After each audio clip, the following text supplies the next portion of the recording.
All right, everybody, welcome out to the Logroom Guys Craft Beer Show. It is Tuesday, August the 19th, 2025. Jersey Johnny coming at you with me, as always, is none other than Mr. Beer Samurai. Say hello, Mr. Samurai. Oh, hi. Hey, hello. Did I catch you in the middle of something? Maybe. Just nothing. All Nothing. right. No addictive games. Put it away. Put it away. Put it away. Put it away. Gonna put it down. The phone, too. You know what? It's over there. There we go. There you I got rid of it. go. All right. These games get addictive sometimes. Oh, yeah, they do. And we all have all this stuff right in front of us, in our hand, stuff that we can do and keep us busy and like numb all goddamn day. Mm-hmm. Which happens. It's fine. It's not like back in the day where we just had television and toys and going outside. Remember going outside? Remember going outside? Remember that?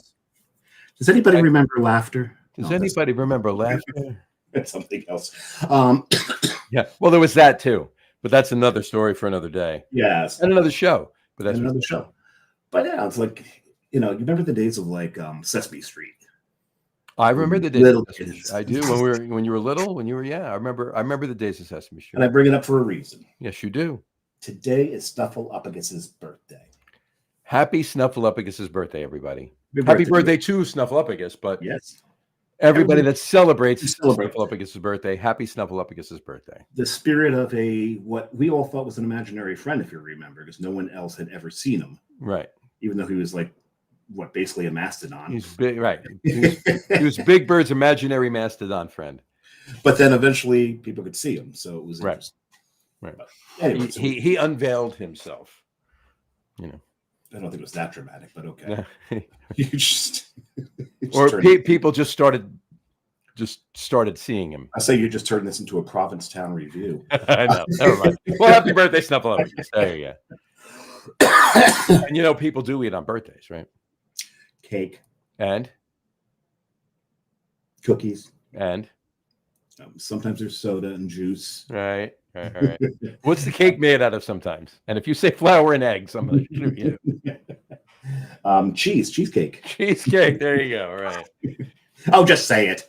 It's all right. Happy soft ice cream day. Happy National Soft Ice Cream Day. Not soft serve ice cream, just soft ice cream. Just soft ice cream. So I guess even if you take hard ice cream and leave it on the shelf, as long as it gets soft, you can celebrate today. Then you can celebrate today, right? If you just have a gallon of just hard ice cream, and I don't know about you, but I don't remember the last time I got a gallon of ice cream in the store. A gallon? A half gallon.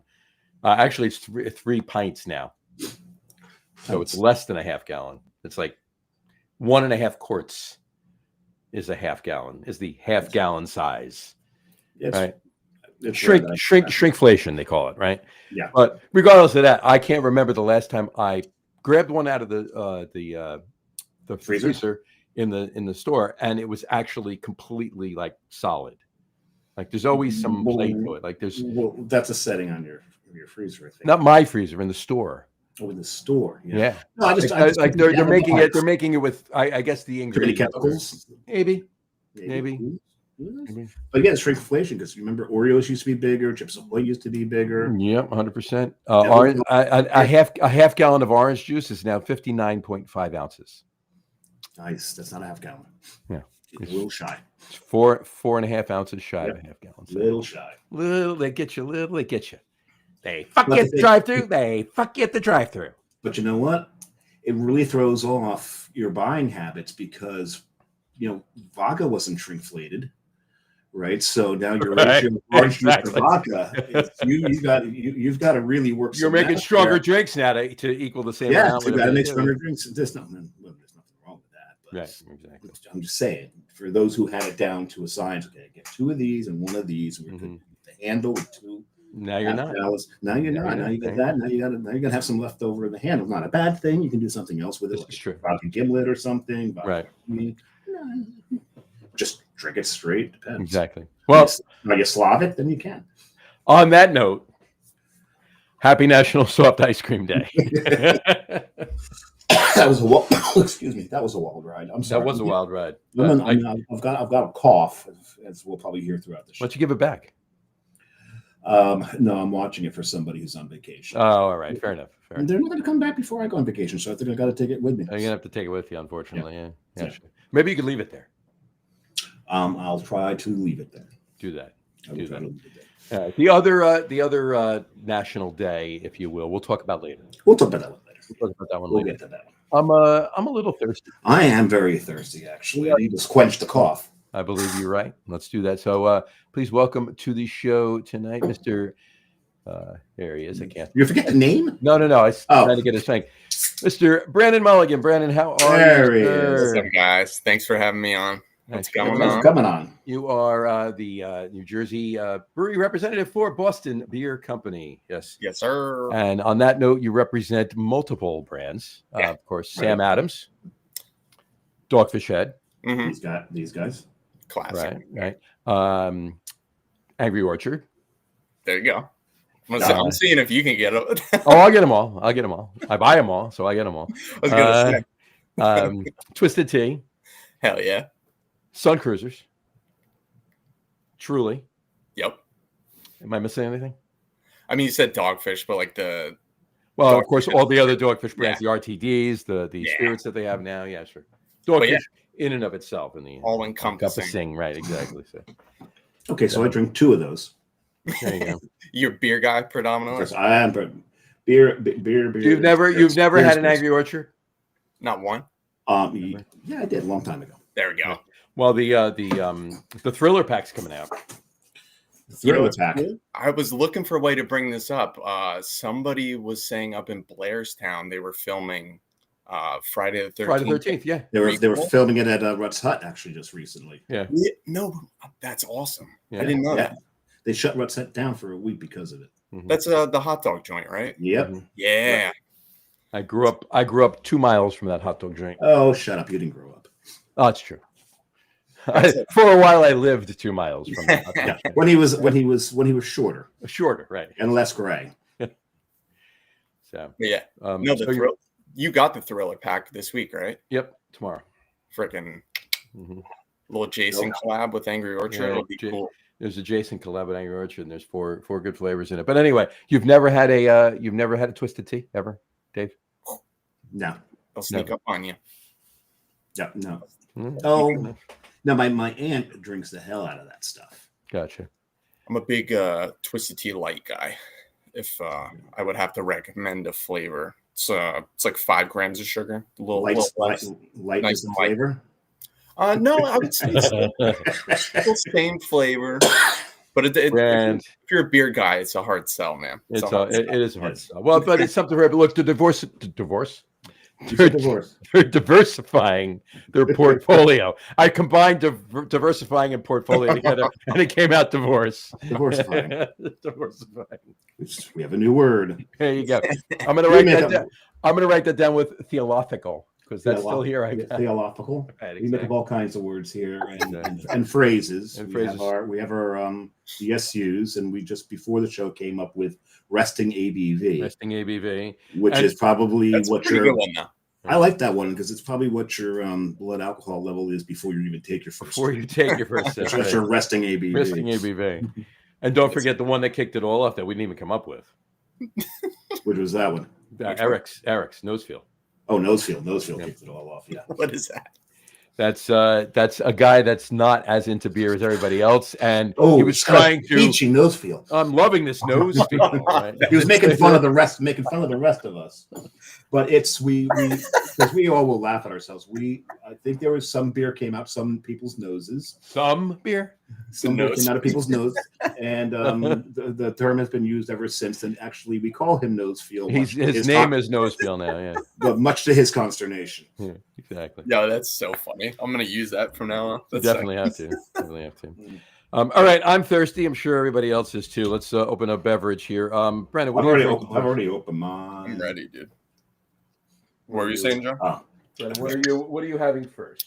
First, I am sipping on a delightful Dogfish Head Sea Quench. You are very nice. So you're starting with a one of DFH as well.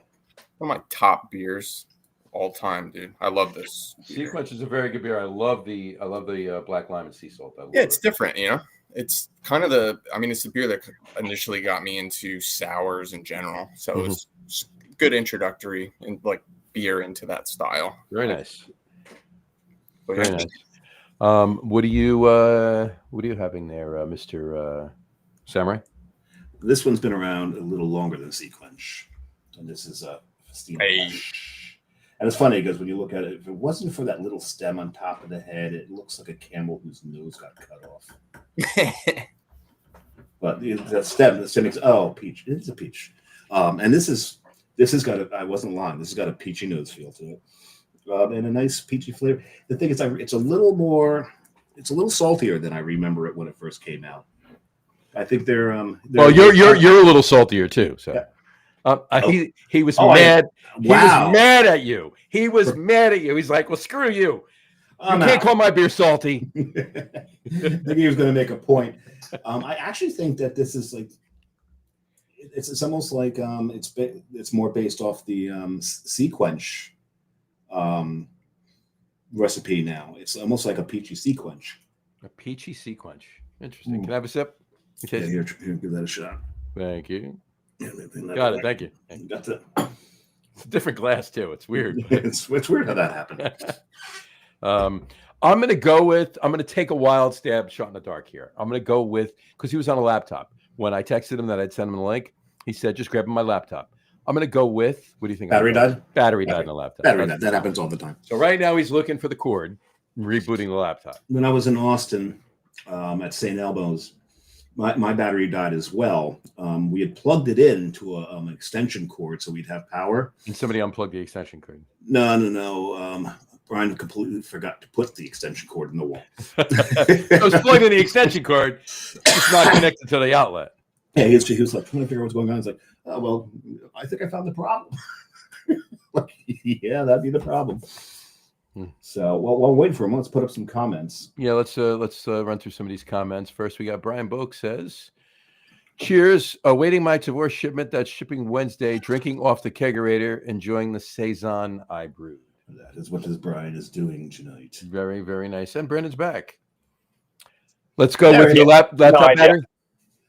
No idea. Yeah, it just kicked me out. So we're good now. Yeah. Okay. We was on the phone.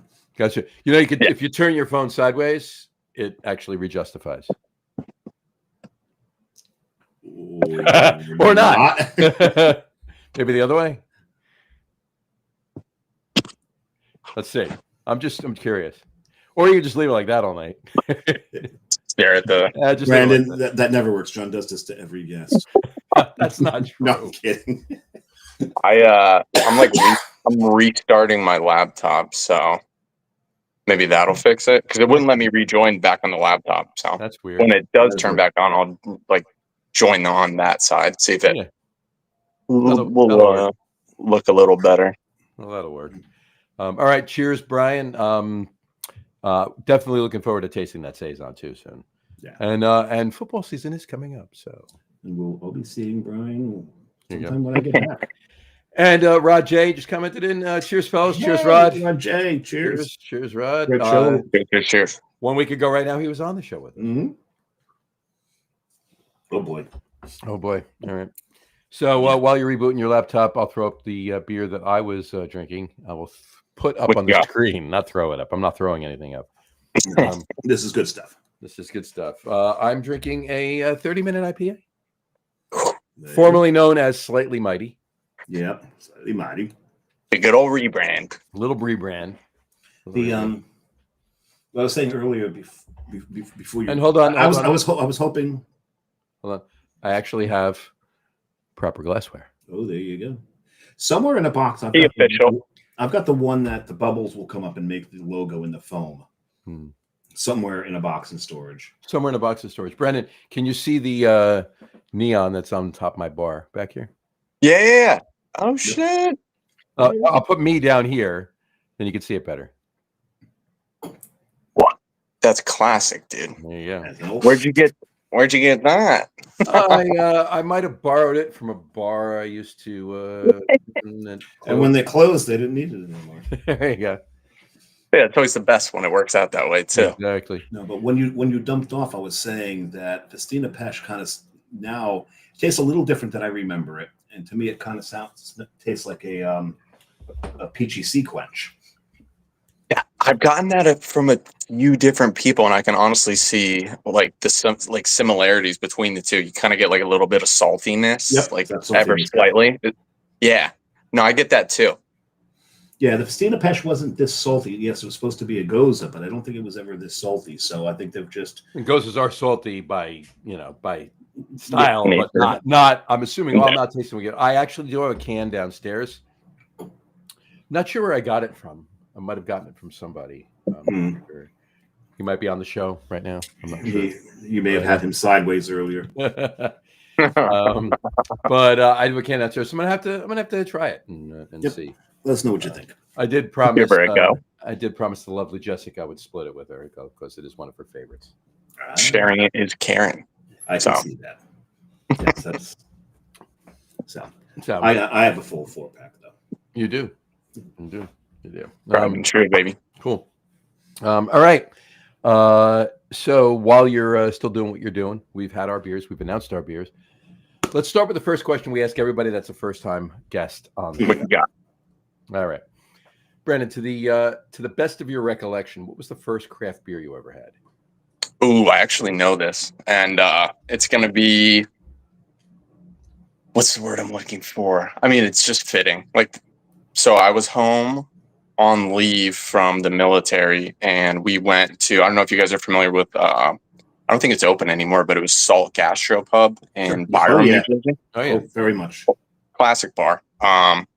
But yeah, I was there on leave with my family, and the first craft beer I ever had was Dogfish Head 60 Minute. And that's kind of what, it's Dogfish Head is, it's one of my favorite breweries of all time. But yeah, that was sort of what initially got me into it, was 60 Minute classic. Nice. So, nice. Well, fitting for this particular show. Not only you, but fitting for this particular show, what do you think both mine and Dave's first craft beer we ever had was? It's gotta be Boston Lager, dude. Yep. Yes, it was. I gotta say that's But man, when DFH hit the shelves, I became a huge fan. As a matter of fact, the desk I'm working at right now, the only thing that was on top of it was empty Dogfish Head bottles. Bombers and 12s. That's all it was. So, and eventually they put out so much stuff I couldn't store it on there anymore, and I wound up tossing the whole collection. There you go. They had so many SKUs back then too, right? So many different beers. Oh, the guys who collected recycle must have thought I had a major vendor. I did have a very large bottle, empty 750 collection. For a very long time. It's kind of... it was easy for me to get rid of mine, but we won't go there. You had no say in the matter. I had no say in the matter, but it was just gone. But in any event, it was so many SKUs, so many, and we're going to get into a couple that may be making an appearance in the next few weeks. Some of those older SKUs, some of those older brands, like for beer season. For beer season, yeah. Just in time. So, all right. So before we get any further, Branden, also, do you remember the first craft brewery you ever went to? First craft brewery. Mm-hmm. How about the first brewery you ever went to? Let's go there. If it was craft, that's a different story. But because I always say the first brewery I ever went to was not craft. But no, it was not. Honestly, I started going to breweries in 2018, right when I got out of the military. I started I was working at a liquor store, and I sort of got into it real heavy. Started trying to go everywhere, and I want to say the first brewery I went to was, honestly, I don't remember the name of it. It was in Colorado. I went out for a Dead and Company show, and we were in Boulder, and we went to a bunch of the local breweries out there. I'd say those were some of the first. So you're in Boulder. Was it Boulder? It's a wild town, man. I was gonna say you went to Denver. I was gonna say, well, there's only a few breweries in Denver. Maybe we can go down the list and see if we can pick which one it is.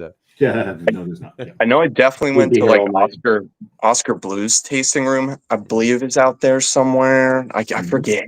Oscar Blues is in Or like a little They're Fort Collins. restaurant.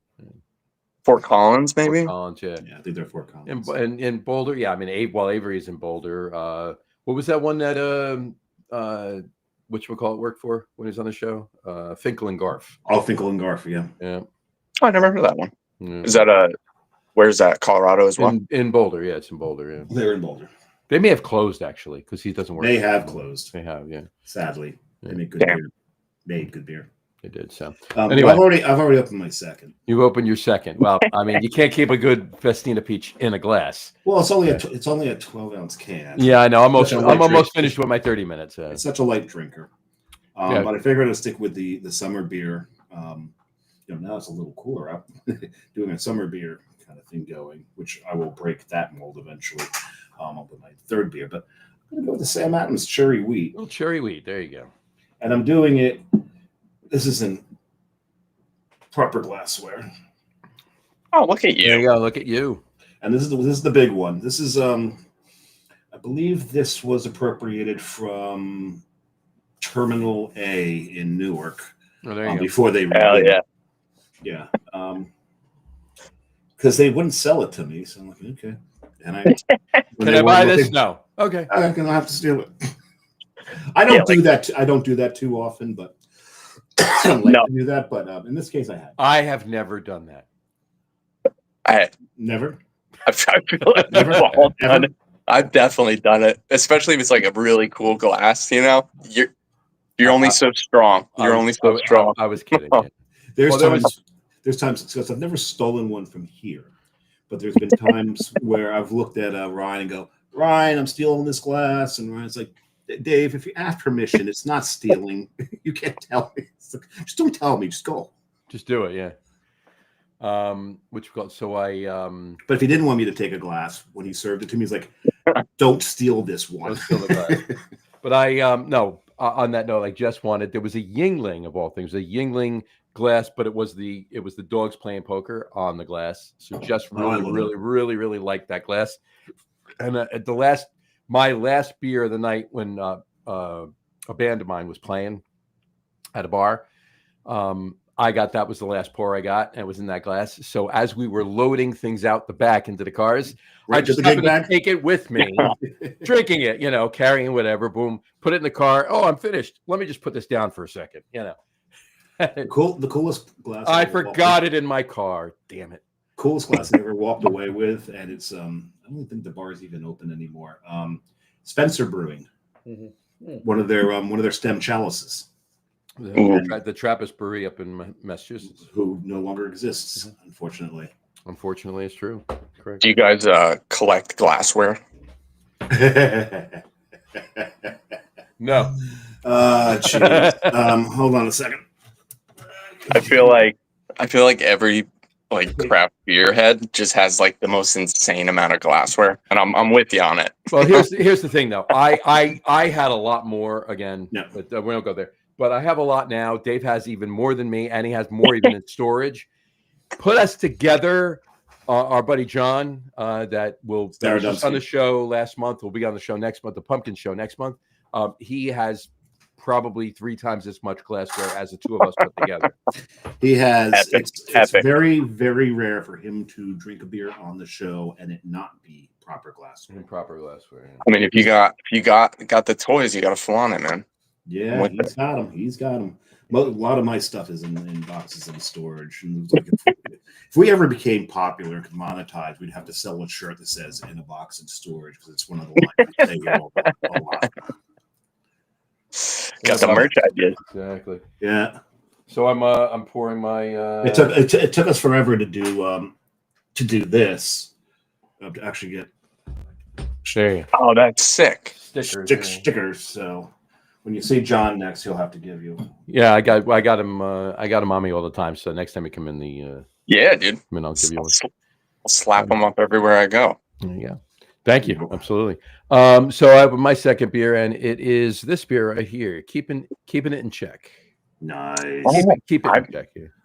I've never actually had that one. And I got it at the I got it at the tap room in Quincy Market by Faneuil Hall up in Boston. A little over a week ago, 9 days ago to be exact. So we got the shirt. That's where I got the shirt too. What size is that? Never mind. Never mind. Yeah, and it's a collab with Boudoir, with Czechvar. Yeah. Well, it'd have to be Czechvar over here. And the brewery in the Czech Republic is Boudoir, but they can't say Boudoir in the United States because Budweiser just hijacked all of their recipes and licenses and everything else. So they're interesting. And then sued them for the trademark. And then sued them for the trademark that they stole from them. Right, exactly. They even stole their slogan because Boudoir in Czech is the beer of kings. Really? Yeah, they just swapped the words. Swapped the words. Yeah, King of Beers. Yeah. Oh yeah. Oh yeah. That's how shameless they are. It's my gotta love Bud. Yeah, they're wild. There you go. And I don't have it in proper. I don't have this in proper glassware, but I mean proper glassware for what I'm drinking. Yes. Yeah. But I don't have I feel like it's appropriate. Yeah, but and Dave knows. Like I said last week, I had a lager on the show last week, but I didn't have this glass clean yet. I just got it on the trip, and it's my Sacred Profane glass. Yes. That is a nice glass too. Here, nice tank room. My laptop's back up. I'm going to switch over to fix the picture. You got it. Okay. He doesn't realize that he could have just went on there and been on both, and then we could have heard the echo. Yes, heard the echo. Canceled them. There you go. This is like a classic. The bitterness in it. It's here we go. Which one? He's got two. That's fat. You're actually on two. Like I could actually put you on two screens. There you go. There we go. The Brandons. I don't know. There you go. All right. Oh, I had two tabs open with it. That's funny. That's why you couldn't log back on because you were already logged in. Oh shit! You're probably on the other tab. Yeah, there you go. We got some comments there. We got a couple of comments right here. Vanessa Kitty. Vanessa, how you doing? Hi, my headphones were not switching to my cell phone. Arg. There you go. Now she Cheers, Vanessa. Cheers, Vanessa. Absolutely. And then she said, "Hi, Rod." There you go. So yes, hi, Rod. Hi, Vanessa. Thank you both for watching, and comment in please with everything we talk about. Yep. So anyway, all right, let's move on. Onward, Branden. Onward and upward. Branden, so you mentioned you got out of the military and you worked at a liquor store. And that's I'm assuming that's what kicked off your career, basically, and what you've been doing since, right? So where was it, by the way? Yeah, so I was working at a Reneco ShopRite Liquors in Byram, New Jersey. It was actually right across the street from Salt. ShopRite? I know right where that is, yeah. ShopRite Byram, yeah. I actually sold beer. I actually sold beer there while you were there then. Did you really? It's Defiant beer, yeah. No shit. Yeah. Mm-hmm. That's crazy. Hey, it's like everybody just sort of hangs around in the industry. We just had this conversation like a week or two ago. It's like when Doug was standing there, we were all like, we looked at Tom and we were like, hey, this industry is very incestuous. It's like everybody's everywhere, right? We're like, where are you now? Where are you now? Where are you now? We're just move around, right? Then you find your space and you settle in, and then eventually you move somewhere else anyway. But, everyone's got a beat, you know. Exactly. You die of cirrhosis, and then there you go. But let's hope that doesn't happen. Let's not go psoriasis. Anyway, psoriasis. Always confuse cirrhosis and psoriasis. There you go. Cirrhosis is skin, right? Psoriasis is liver. Right, exactly. Vanessa says, "Cheers, Vanessa." And then Brian Boser said, "Second beer, a blend of his stout and English mild." Did we have that when we were there, Dave? I don't know if he's just blending the taps or if he actually blended them in the keg. He's blending the taps. Yeah, I know we had a stout and his English mild. I just wondered. I don't know. We were 3 in when you got there. We were 8 in when we left. I was 8 in, so you were 8 in. We should have been 11. One and Blunderbore was one of them. Blunderbore was one of them, and a 15-year-old bottle of 10% Russian Imperial Stout was another one of them. Yes, it Whoa. was. Mm-hmm. Yeah, That's so we fantastic, so. our resting ABVs. Our resting ABVs are shot from that day, right? Exactly. Anyway, all right. So you worked at the ShopRite Liquors in Byram, and then from there you went to. From there, after I was done spending literally like my entire paycheck, Every dollar you earned, here, while you were there. yeah, no, that's everything I made at ShopRite went right back to ShopRite. I was just like trying everything. But from there, I went to Hunterdon and I worked there for a little bit over a year. Mm-hmm. I did draft tech work for Hunterdon, which is cool. I got to work for Dogfish Head. Like they were the biggest Dogfish Head distributor in the state at that point. They were? Yeah, they're killing it. That was their number one brand. And yeah, from there I went to so I was ultimately like looking to get into sales somehow, and I was like, I'll go to Hunterdon. I was there for a year, and like I wanted to start to be able to get experience. And I was seeing a lot of jobs being posted from local breweries in general. Mm-hmm. And one that caught my eye was Jug Handle, and I applied for that, and ultimately ended up getting it. And I had no experience selling, and then I did it for a month. And then the whole world shut down. Yeah, it was nuts, man. Mm-hmm. So it went from like I was on the road every day, like selling Jug Handle, like starting to like build relationships, and then it all went away. And then it was like phone calls. And it was phone calls, right? Exactly.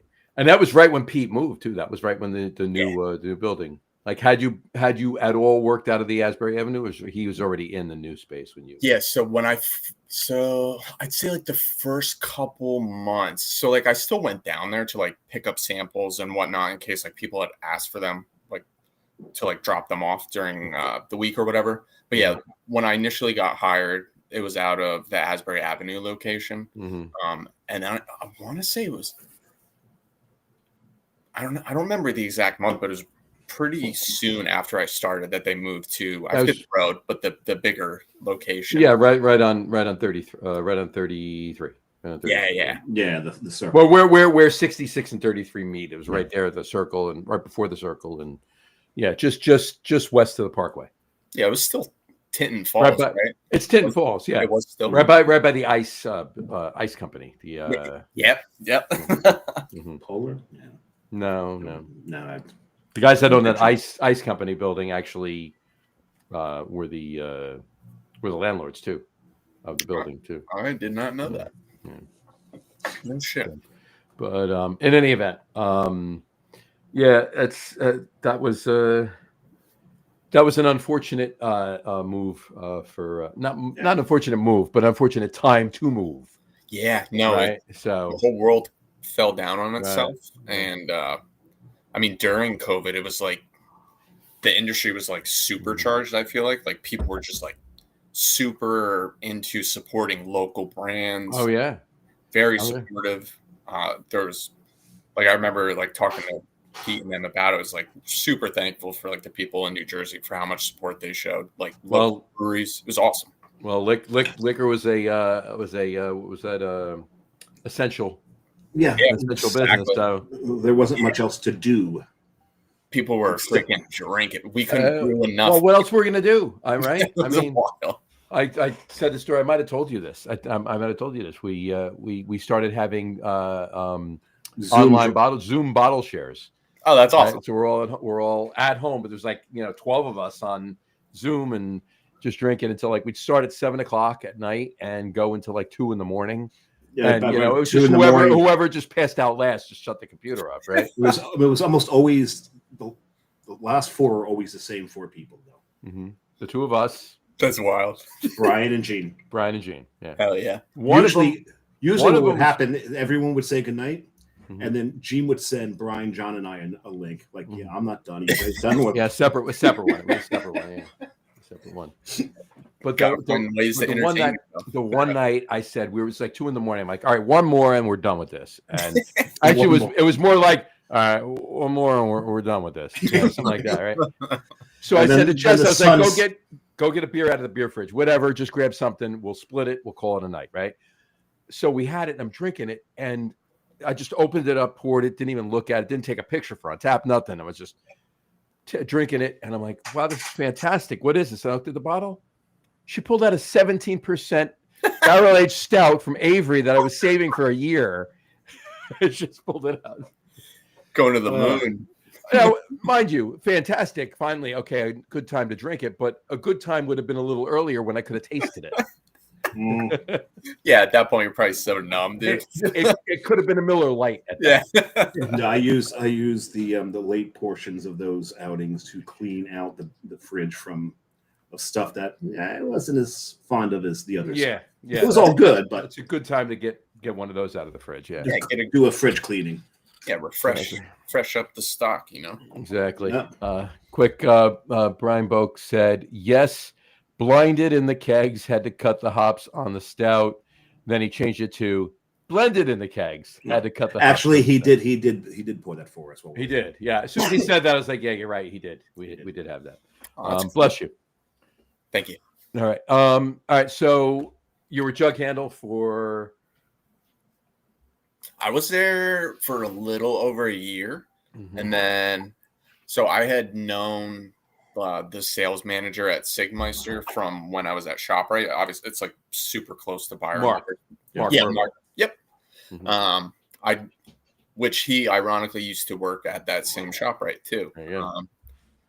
So yeah, we did an event. I was with Jug Handle and he was with Sig at Salt for, I forget what the event was for, but basically just asked me if I was looking for anything closer, which I was, because I mean, at the time I was living in Sandyston, New Jersey. So like, oh my God, you were living in Sandyston? Yeah. Jug Handle was a little bit of a hike. Oh my God. So yeah, it was like You know where Sandyston is, Dave? I didn't think anybody. It's up by High Point. It's up by High Point. It's way, way, way up there, man. Like I didn't think anybody actually lived there. There's mainly bears live up there. That's what I thought. And then there's like, is that like not too far? Beamerville. A friend of mine lives in Beamerville. Yeah, exactly. Right. Yeah. It's way up there. But it's further. It's further than Beamerville. It's further than Beamerville. It's further north than Beamerville, and I've also learned there's not a lot of Beamers in Beamerville. No. Mostly Fords. A good friend of mine that I was on the North Arlington Fire Department with was the chief of Beamerville. Several years back. Yeah. Did he drive a Ford? Chevy. That's well, he drove a Chevy back in '87. I don't know what he drives now, though. So, so yeah, I was definitely looking for something closer. And yeah, I worked at Sigmeister. I did sales for like their local area because Mark sort of heading that. And then he ultimately moved like way, way down south. And down south. Yeah, he did. He went. Yeah, super far. I forget what the town was actually called. It's like pretty close to like Cape May area. Like he moved down there. But yeah, I covered like the local territory for Sig, like probably the top half of the state. And then they hired like another rep for like the central part that people argue doesn't exist. But when you won't hear an argument from Dave or I. I live in it now. Dave used to live in it. I went to high school in Central Jersey. There you go. So yeah, I was at Sig for like 3-ish years. Yeah, like three years around there. And yeah, I just saw a job posting for Boston Beer online, and I was like, that's something I don't see every day. So yeah, I applied. Jump on that, yeah. Yeah. So far, a freaking awesome company. They make great beer, and it's like the opportunity to work for like two of the biggest craft pioneers this side of the Mississippi. So Jim and Sam, yeah, they're two fantastic guys. Yeah. Yeah, and they can drink too. But that's despite my gripe with Sam. What you got? What's your gripe with Sam? He popularized pumpkin beers. That was stop. He popularized pumpkin. It's your gripe. It's not everybody's gripe. I said despite my gripe. My gripe, yeah, your gripe, yeah. I didn't say the gripe. I said. But yet, despite the gripe, he will be taking part in the pumpkin show we're doing. I have no choice. 4 weeks. 4 weeks. Is there any pumpkin beer that you do like? Yes. Southern Tier Warlock. That's about it. Mm-hmm. That's it's got the purple label, right? Yep. Yeah. It's a good beer. Pumpkin stout. Yeah. The I like pumpkin beers. Schlafly's I don't think is awful. That's good. You like my favorite pumpkin. It's got to be whole hog. It's not awful either. That's a good one too. And then of course Weyerbacher Imperial Pumpkin is fantastic. That one doesn't suck. Mm-hmm. There's a few. You got to be in the mood for it. But here's the thing: like, I'm never in the mood for it. Dave doesn't like pumpkins. I like pumpkins. But our we were talking about John before. He makes me look like I hate pumpkins. That's how much he loves pumpkins. So. Is he like does he like pumpkin styles, or is he just a pumpkin beer and like enthusiast? He's a huge pumpkin beer. It's funny because what he'll do is every month he'll drink like one particular style of beer for that whole month. In October, it's nothing but pumpkins. That's dedication. I respect that. In July and December, it's nothing but holiday beers. Holiday beers, yeah.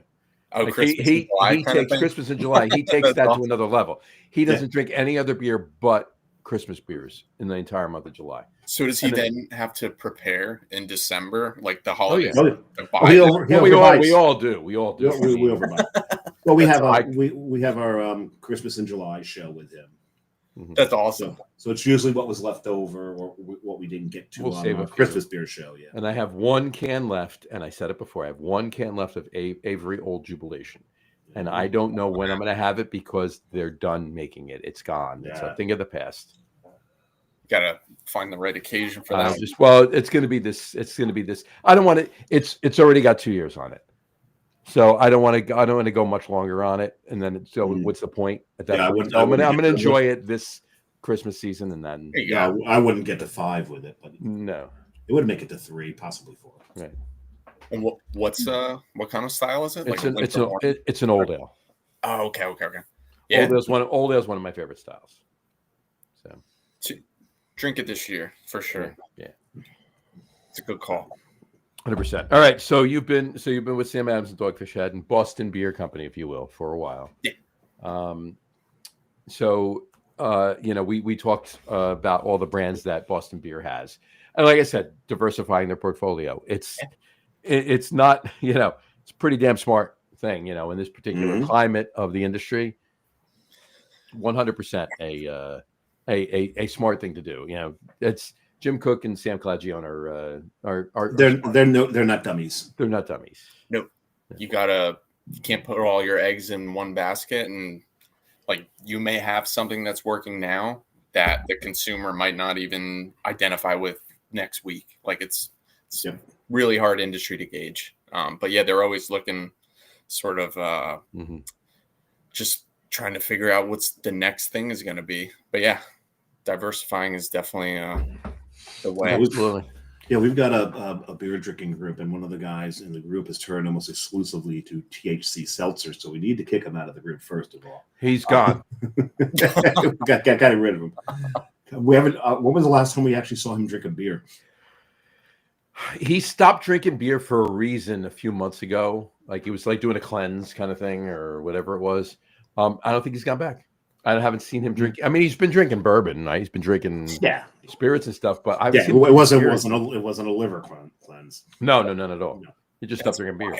So was he a beer drinker or like before? Yeah. Well, he's a Jets fan. So obviously you gotta. Yeah. Oh man, yeah, it's a rough life, man. There you go. You got a football team? Yeah, I'm a Giants fan. Thank you. Yeah. I'll say John's making fun of the Jets and beer drinkers. But when I come back from vacation, the first show is going to be our Giants tailgate party show. Which nice. So next week there's no show next week because Dave is in Belgium and I'll be at a Met game. Nice. There you go. So I think I'll be having a better time than Jim. He'll be having a better time than me, right? Even if the Mets win by 30 runs, Dave's still going to be having a better time than me. The chances of that happening are, about as good as me getting Canty on the show. Wait, you're going to get? Oh no, you're going to try though, right? I will try. Okay, let's put it this way: the chance of the Mets getting 30 runs in one game would be me being able to go live from St. Sixtus. All right, fine. Fair enough. Fair enough. You know that's never happened. Just get some Westy on the show and we'll call it a day. So yeah, who do we usually do? All that right, on Brian pregame show? Broke wants to know who is on that Giants pregame show. Oh God, he's this tall guy. He's older than us. He's still got brown hair though. Brian, I think it's you. I He's think a good you're looking the one guy. that's on the show. All right. Yes, Brian will be on that show 2 weeks from tonight. Raging drunk. He's talking about himself. Hey, I'm talking about all three of us. All three of us. Yeah, exactly. it's the best part about football season, baby.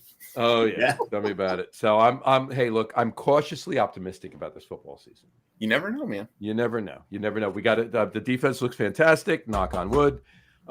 Everybody's calling for Jackson Dart to jump in there and start. We'll talk more about this in 2 weeks, and of course next week on the craft beer. Oh boy, we got him going. We got him going. No, I'm just going to say this really quick. Give the kid a break. We got Russell Wilson is looking fine. He'll let him take this year. Let Russ cook, as they say, right? And next year Jackson can take over. There you go. Yeah, it's funny. All three of us give our predictions for the season. Mm-hmm. John and Brian are always very, very optimistic. I am always. I'm always usually very, very close to the win total. Last year, though, was the first year that I was over the win. You were over. Well, nobody expected that year. But you know what? Because of what happened in the draft, I'm very happy with that win total from last year. So yeah, sure. Oh yeah, we did some. That's one of the best drafts Abdul I've seen. Carter and Jackson Dart in first round, and then Cam Scadaboo in the third, right? And then the other defensive tackle in the Scadaboo runs through walls. Oh my God, this is a great amazing draft they had. Mm-hmm. So anyway, we'll see how they fuck it up. We'll see how they screw it up. Yeah. They will. I have faith in them. I have faith in them. It's just like I have faith in the Mets pitching rotation all being injured within like the first 4 weeks of the season. Oh, of course. So listen, if you don't want to see bitching during every Giants game, don't accept my friend request on Facebook. Oh, that's what I'm here for, dude. However, I'm here for the rants. I'm here if you are here for the rants, I do run a Jersey Johnny Giants rant over under during the football season. That's hilarious. We've been doing this for what I think 6 years now. Something like that, yeah. Something like that. That guy's classic. And usually, what I do for the winner, I'm the admin for it, or as Campano calls me, commish. At the end of whoever wins, I basically use it as an example to clean my fridge out, but usually of decent stuff, and give them a 4-pack of some pretty good stuff. Oh, that's awesome. What's the group on? You got it on Facebook somewhere? It's a Facebook. It's a Facebook group. Facebook Messenger group. So, John, you know his information. Send it to me. I'll friend request you. And that's hilarious. Add him to the group. Yeah. If you want in that group, we'll put you in that group. Great, dude. We have a lot of fun with it. Jersey Johnny over under. That's a Jersey Johnny over under. Yeah. What will I say that day? What will I do that day? And it's funny too, because there are some games where even if they're screwing up a little bit or whatever, if I'm not ranting on Facebook by the end of the first quarter, there's people commenting on Facebook saying, "John, are you okay? What's the matter? Why?" We've had, I think, Gene once asked for a wellness check. Right. I want to show Brandon this. I pulled out 2 bottles that are sitting in my cellar. So I do have a bottle of this. Oh wow, Kvasser. Damn, Jesus, dude. that's a rarity. Wow. So at some point I'll have to open this. Maybe I'll be careful with that one, dude. I Yeah. think I had that at the an ancient one of the I may have had that at the brew pub in Rome. What year was that? Oh geez. I'll tell you right now. Hold on 1 second. I got it listed in here. That is. It is. There should be a drum roll or something to fill the space while John does this. No, I got it right here. 2014. Wow, that's awesome. It's a historical beer. It's a Gruit. It's a Gruit. It's a 10% Gruit. 13 IBUs. There you go. And then on top of that, so that's the Dogfish Head part of the show and tell. I have a bottle of this. Holy shit! I don't even think I've ever seen that one. Tetris. No. Oh, it's so good. I was good at that game at one point. That's Tetris. Oh. Yeah. No, it's a quad. It's a 10.7%, I believe. I love those quad. bottles. And these bottles, they're really cool. John, you know what my favorite beer was released in that bottle. What's that? Cinderbach. Cinderbach, yeah. Cinderbach was fantastic. Oh, I loved that beer. There you go. I do have a bottle of funk something. Oh, what the hell is it? Oh, I can't. I know what you're talking about too. Cosmic Funk, maybe. Cosmic Yeah. Funk, yeah. I have a bottle of that too. So, and I have 2 bottles of 2010 Worldwide Stout in right there. So. Oh, you can go right now to Cable Beverage and probably get something from 20. You could, yeah. I was going to say you can go to Cable Beverage right now and get 2007 Worldwide Stout. Yeah. It's just been sitting on a shelf upright since 2007. That's all. Super vintage. Yeah. You've got to wear gloves when you go to Cable. You got to pull the glasses out, wipe off so you can read the label. Yeah. Exactly. You got the Indiana Jones theme playing in the background. Yeah. They got all There you go. All right. So talk about for a brief moment while I pour my third beer. Tell us about some of the suspiciously yellow can. Some of the beers that are coming out this fall. Like obviously the Sam Adams beers for fall have obviously released. Dogfish Head not yet, but talk about both of them. Talk about Sam Adams first, and then obviously Dogfish Head. Yeah. So Sam. I mean, Oktoberfest. It's all reliable. That one's coming. I mean, it's already out, which is crazy.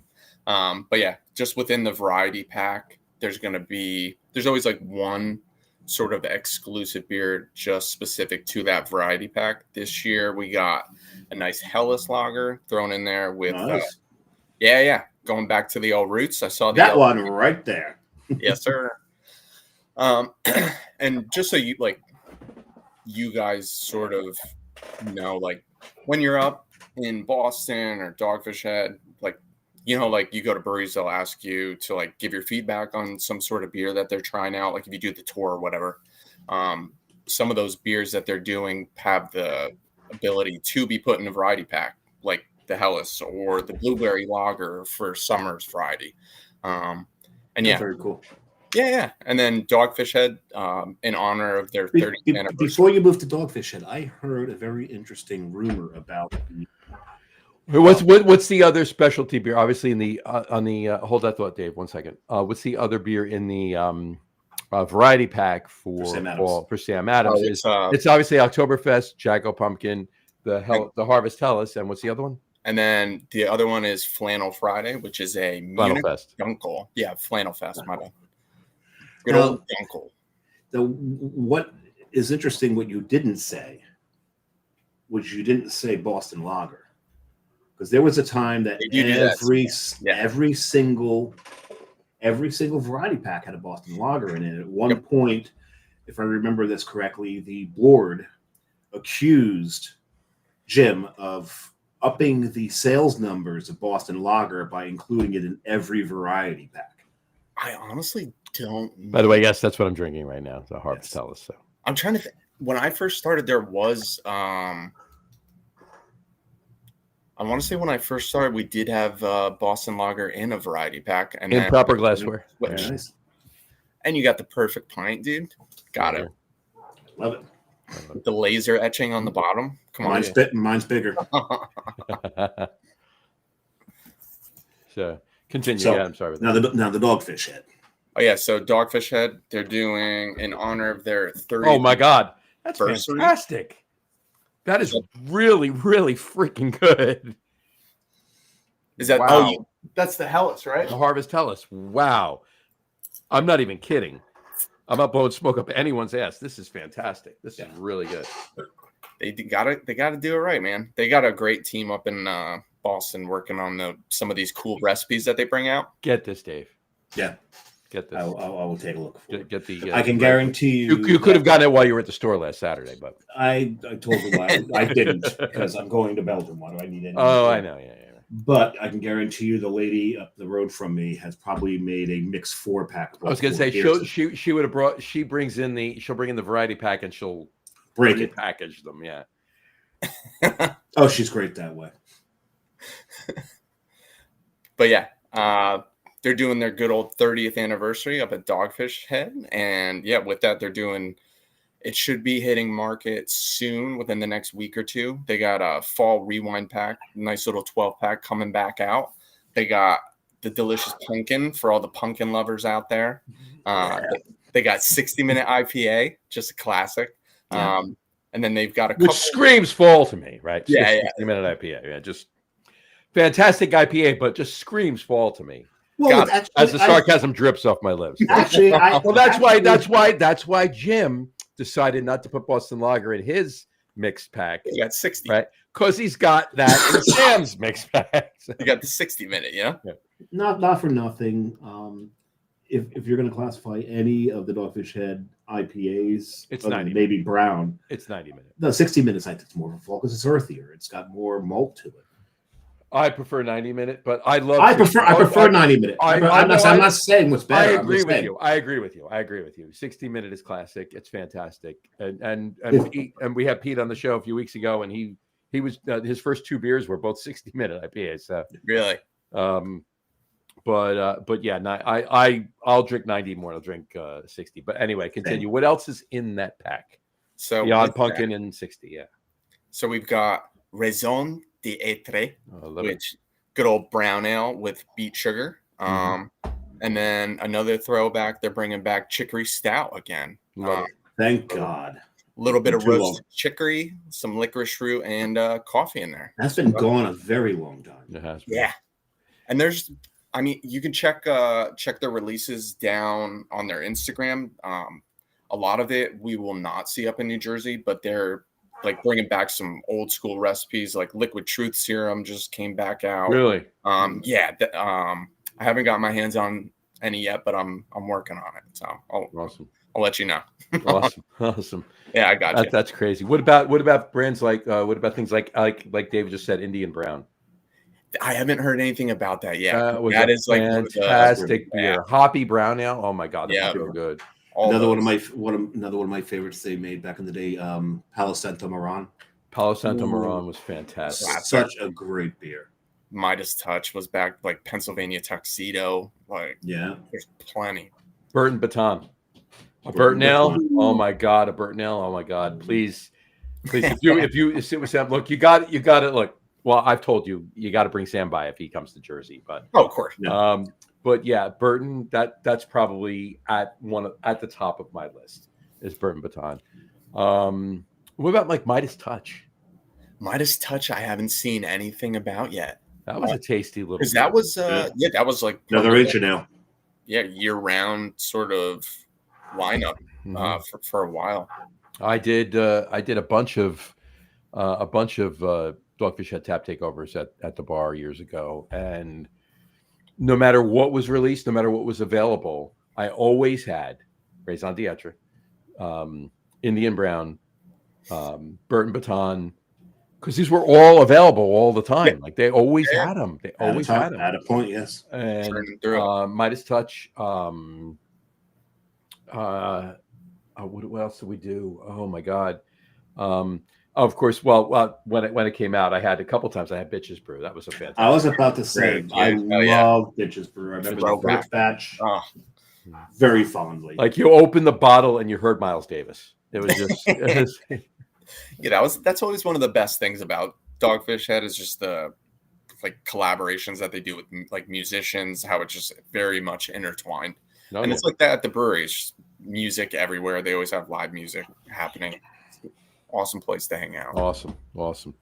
So, well, there's a lot to look forward to. Anything beyond? I'm speeding up a little bit because I know you got a jet in a little bit to go get your brother. Oh yeah.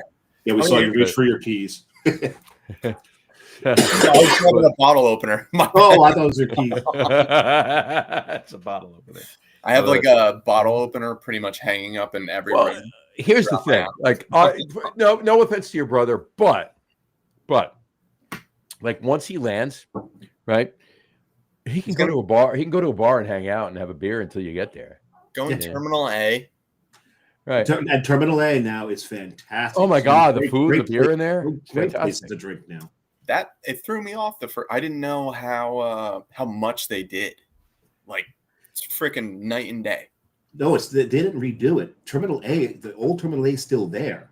They just they built a whole new terminal, and Terminal A sits there empty. No shit. And it's funny because I used to have nicknames for the 3 terminals. There's awful, bad, and cool. And now it's awesome, bad and cool. Yeah. So Terminal A is fantastic. One of these days, like to the point where I'm going somewhere and we're flying out of Terminal A. I literally was supposed to be there an hour before the flight. I'll get there 3 hours before That's the the trick. That's the trick. When I went over talk, John, I just got to get closer to the mic. That's what he does. I'll just go here. But I'm trying to say something, complete something, and he go ahead. right into the mic. Just realize that's what you do. Damn you, bitch. Go ahead. Yes. I'm done. I was done. I was basically agreeing with you though. I'll get there I'll get there like super early just so I can spend more time. You know, the food is ridiculous too. I mean, there's like good restaurants. Oh my god! I mean, it's an arm and a leg.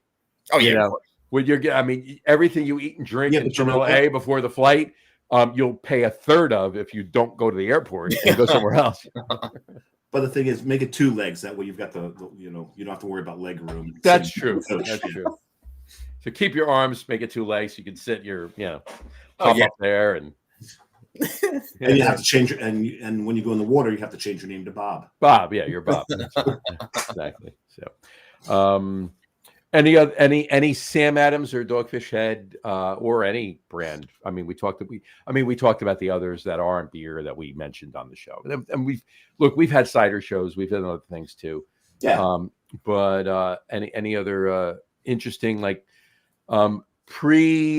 pre-Christmas info that you can give us? Like I know you had told me a couple weeks ago that Brandon John wants to know, is Old Fezziwig coming out? That's what he wants to know. Yeah, it's going to be its own thing again. It will have 6 packs, and then in the variety pack, just like last year. So, yeah, I actually am drinking one from last year. So look at that, very nice. Getting in the spirit. There you go. Is the Christmas variety pack? If you know, I don't know if you know. Have they announced it? Is the Christmas variety pack going to be the same as it was last year? So it will be the same with Fezziwig, and we will have a cold brew coffee stout. So that'll be fun. So no OVP. No.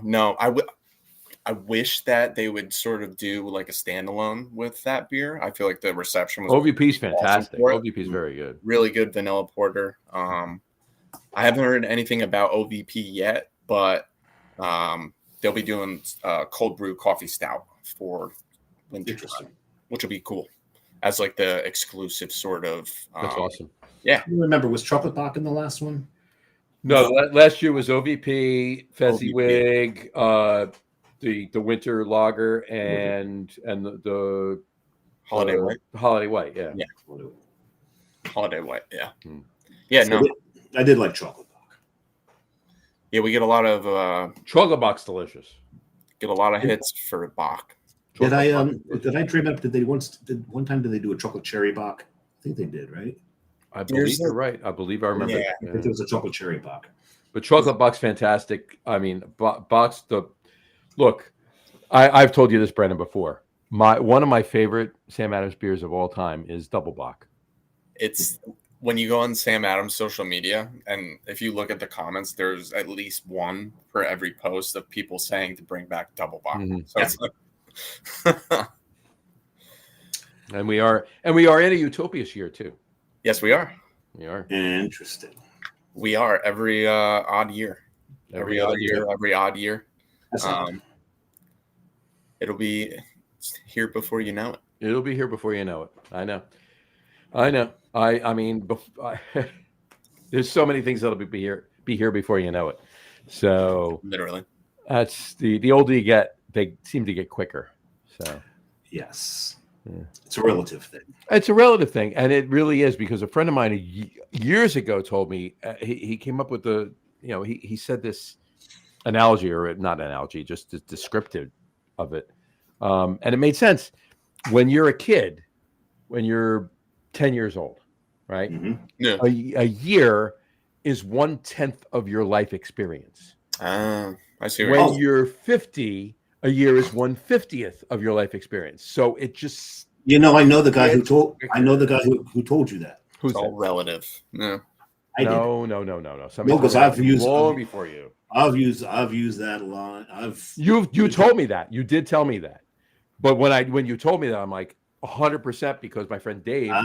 Oddly enough, his name is Dave too. His name is Dave too. Dave Kowalski. Dave Kowalski. What he doesn't realize is I've time traveled. A connoisseur. Definitely did. Back in the 90s, he said this to me. So, and I mean, it makes sense. I didn't meet you. It was a little after the year 2000 when we first met. So yeah, it's it was definitely him first. But you're not wrong. You did tell me that. You did tell me that. But you didn't tell me that someone else had told you that before I had told you that. I'm pretty sure I did. I thought I did. No, you didn't. Maybe I didn't. So, which is odd for you. This house is bad. This is very odd for me. You're right. Very odd. All right. Brenden has to go, but we got to do our top 3 list first. Yes, while we have the guests. Lay it on me. All right. So our top 3 list tonight is, let's throw this up on the screen. It is top 3 favorite hot and spicy foods. And why is tonight's top 3 list favorite hot and spicy foods? Because today is Happy National Hot and Spicy Food Day. Look at that. See how that works? There we go. Happy National Hot and Spicy Food Day. For those who celebrate. Is this a pastafarian holiday? It is not. It is not. I always tell you if it's pastafarian or not. That's true. But anyway, tonight's top 3 list is top 3 hot and spicy foods. So, Branden, take it away. In no order, I would have to say I'd go spicy Japanese curry. I'm a big curry guy. I love Japanese curry in general. I would say mango habanero wings because I feel like that's just perfect sweet and spicy combination if you do enjoy a little bit of heat. And then also moving into the fall, I would venture to say some sort of spicy venison chili. Ooh, spicy venison chili. Very nice. Yeah. Those Sandyston boys know what's up. Yeah, wander into my yard, you're going to be chilly. Yeah, dude. There you go. Cool. All right. Spicy Japanese curry, mango habanero wings, and spicy venison chili. Samurai, take us away. Well, my number 3, these actually are in order, is Dan noodles. Dan noodles. Dan noodles. It's a Szechuan dish, and I can't remember and it's funny that we're doing on the show where we're talking about Boston Beer Company, because the best damn Dan noodles. Best damn Dan noodles. Yep, just keep that going. Was in Cambridge, Massachusetts, and it was Marie something. They're closed now. They were just like a couple blocks in after they were not too far from the T stop. What was great about this place is, a lot of the students would go there, and it was after hours and all the bars were closed. All you had to do was order golden tea, and then they put a teapot down on the table, and it was full of beer. Maybe that's why awesome. It's closed. But the Dan noodles, I mean, they would light you on fire. They were fantastic. My number 2. Chicken vindaloo. Ooh. I love vindaloo. I make it at home, and I make it with ghost pepper, as you should. Really jack it up. The vindaloo blend, and man, that's. There's been times I've made it close to inedible. But my number 1, and this is no surprise to John, are she-devil wings. Mm-hmm. She-devil is a spice rub I make myself, and there's a whole bunch of different levels of it. And every time I made a new level with a new pepper, the only thing that changes is the pepper that's in it, the chili pepper, is I would grill a dozen of them and eat all dozen. There's only one variety that I couldn't finish all 12. I only managed to finish 8 of them, and that was the Carolina Reaper version. Mm-hmm. Oh shit! After 8 of them, I tapped out after 8. I couldn't. I was like, this is no, too much. I'm done. I was pacing around, looking at the last ones on the plate, going, I'm going to take it down. I'm going to take it down. I'm going to take it down. I'm going to trying to psych myself up. And then I just ran for the fridge and filled my mouth full of milk and just wandered around with this milk. I had to spit it out afterward because I think it was in my mouth for half an hour trying to kill the flames. Oh, but it was brutal, but it was fun. But it's I've been making this spice rub for over 30 years. My favorite version is still the Chipotle though, but I like to have habanero. Every now and then I'll do the Reapers just to remind myself that I'm human. Embrace the mortality. Embrace it, yeah. Do. There you go. All right. My 3. It's actually 4. I got an honorable mention. Okay. And I only say this because I do love them. All right. Jimmy G's. You ever go to Jimmy G's? Anybody? Anyone? I've been. Which one? North. Well, North. No, not North. No, not North. Well, I mean, they have them there too, but I've been to that one. In Halden, the original Jimmy G's. Okay. I don't think I went to the one in Halden. That's the OG, right? That's the OG. Yeah. So they have them up in Jimmy G's North, but they're nuclear wings. That's Newfoundland. It's in Newfoundland, yeah. Yeah, Newfoundland is the North. Yeah. But yeah, I've been to Jimmy G's North exactly once. I've been to Jimmy G's in Halden. I can't even tell you how many times. So, yeah. You were there more than you were at what was the other place in Halden? Oh, Shepherd Knucklehead? Yes. Shepherd Knucklehead. Yeah. Such a good Yeah. part. I was at Jimmy G's in Halden more than I was at Shepherd Knucklehead, 100%. Because I'll tell you why. I went to Jimmy G's without ever going to Shepherd Knucklehead. I don't think there was one time I ever went to Shepherd Knuck that I didn't go to Jimmy G's after. So, based on that alone, I've been to Jimmy G's in Halden more than Shepherd Knuck. So, nuclear wings to Jimmy G's. Before you move to your 3, though, I just want to show Branden my 3rd before he leaves. And there it is. Oh shit! Well, let's put the crawl up. Let's put the crawl up. Hold on one second. This is Dogfish Head. Deserves a crawl. Talk about it. Go ahead. I'm up for my 3rd too. My 4th actually. Oh Jesus Christ! I just made a mess by overpouring. But anyway, I've got it in my pants. Goblin. Oh, that's sick. So, but I'm going to turn my camera off real quick and go get some paper towels. There was more left in that bottle than I thought. So I really thought that this chalice had what you call it? I thought it was a 12-ounce chalice. Apparently, it's only a 10. 10-ounce chalice. It's a 10-ounce chalice.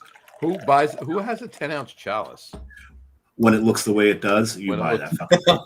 Oh, that is true. That chalice there is fantastic. So, you don't have to say. 17%. That was 17%. You gotta love it.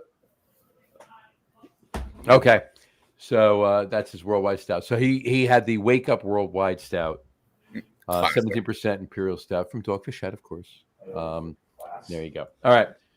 So no, not the cherry wheat, just the Wake Up Worldwide Stout. There you go.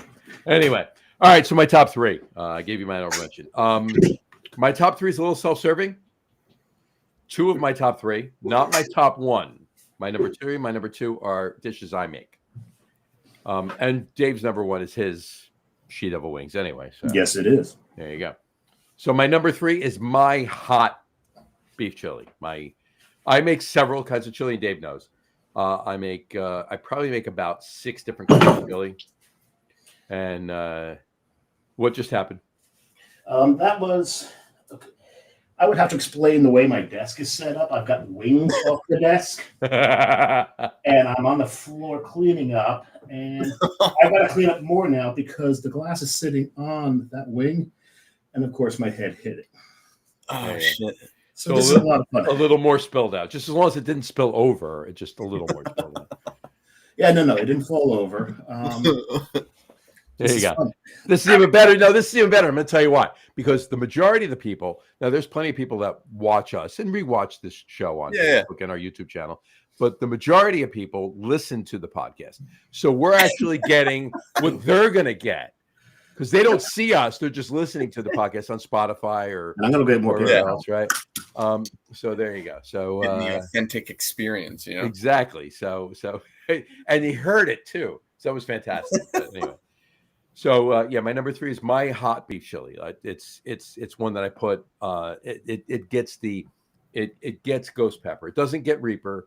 I don't go there. It doesn't get Carolina Reaper. But it doesn't get ghost pepper. But my hot beef chili. That's my number 3. My number 2 is my long hots and sausage. Ooh, so good. Sometimes I put potatoes in. Sometimes I don't. But it's always long hots and sausage. So let me get this straight: your hot beef and your sausage. My hot beef and my sausage. Exactly. That's my 3 and 2. It's not my number 1 though. There you go. My number 1. I was just curious. My number 1 is a Szechuan dish as well, and it's and it has to be done right because there's some that I've had that are I'll explain in a minute. Let me say it first. It's orange peel beef. Oh yes. Okay. But it has to be done right because I've had plenty of orange peel beef that was no more than General Tso's beef. Yeah, it's just right. Sweet and cloying. All right. But if it's done right, if it's done the Szechuan style or whatever, it's got the purple Szechuan peppers in it and everything else. Yes, that's when it's fantastic. So that's my number 1. My orange. My mom claims that I nearly tried to kill her once because we were at oh Jesus, what's the Chinese restaurant just up from Icarus? Oh my God. At any rate, we were there. Yeah, right there. Yeah, no, I know. Right there. Yeah. And she ordered General Tso's, and she picked something up with her chopsticks. Goes, "What's this?" I said, "Oh, that's orange peel." And I thought it was orange peel. It was a Szechuan pepper. It was one of the peppers. Little peppers in there. My mom hyperventilated for about 10 minutes. Oh shit! And then claimed that I tried to kill her. Did Brian blame you? Did Brian blame me? Well, I mean, I'm sure she told Brian that you tried to kill her. That's my point. No, he wasn't there. No, I know he wasn't, but I'm sure she called him and said, "Hey, your brother tried to kill me." No. No. No, they had a weird relationship when he was a kid. Fair enough. Anyway. At any rate, I've opened my 4th on that note, and it is what is it? What I just showed before, Final Fest. Oh. Very nice. So I couldn't have the Harvest Hellas without the Flannel Fest or vice versa. So I decided to go with this. And Brandon, I know I told you I was going to drink OVP, but then I went back and I was like, you know what? I had an OVP on the show back in February. We had Marty on the show, and nice. we did Marty Nachel on the show, and we did our top 3 list was our favorite Sam Adams, Dogfish Head, and Sierra Nevada beers. Ooh. Yeah. What were yours? And yeah, right. Well, I forget what was the. I'll have to pull that up right now. I don't remember. I know what my favorite Dogfish Head was. What's your favorite Dogfish? What's your favorite dogfish? That was the Cork and Cage Squall. Ooh, that was always my favorite. Loved that beer. I think Palo Santo Moran may have been on my list, and India Brown. That might have been the top 3. My Sam Adams number 1 was probably Cinderbach. You know, I believe you're right. I believe your Sam Adams number 1 was Cinderbach. I'm pulling this up right now.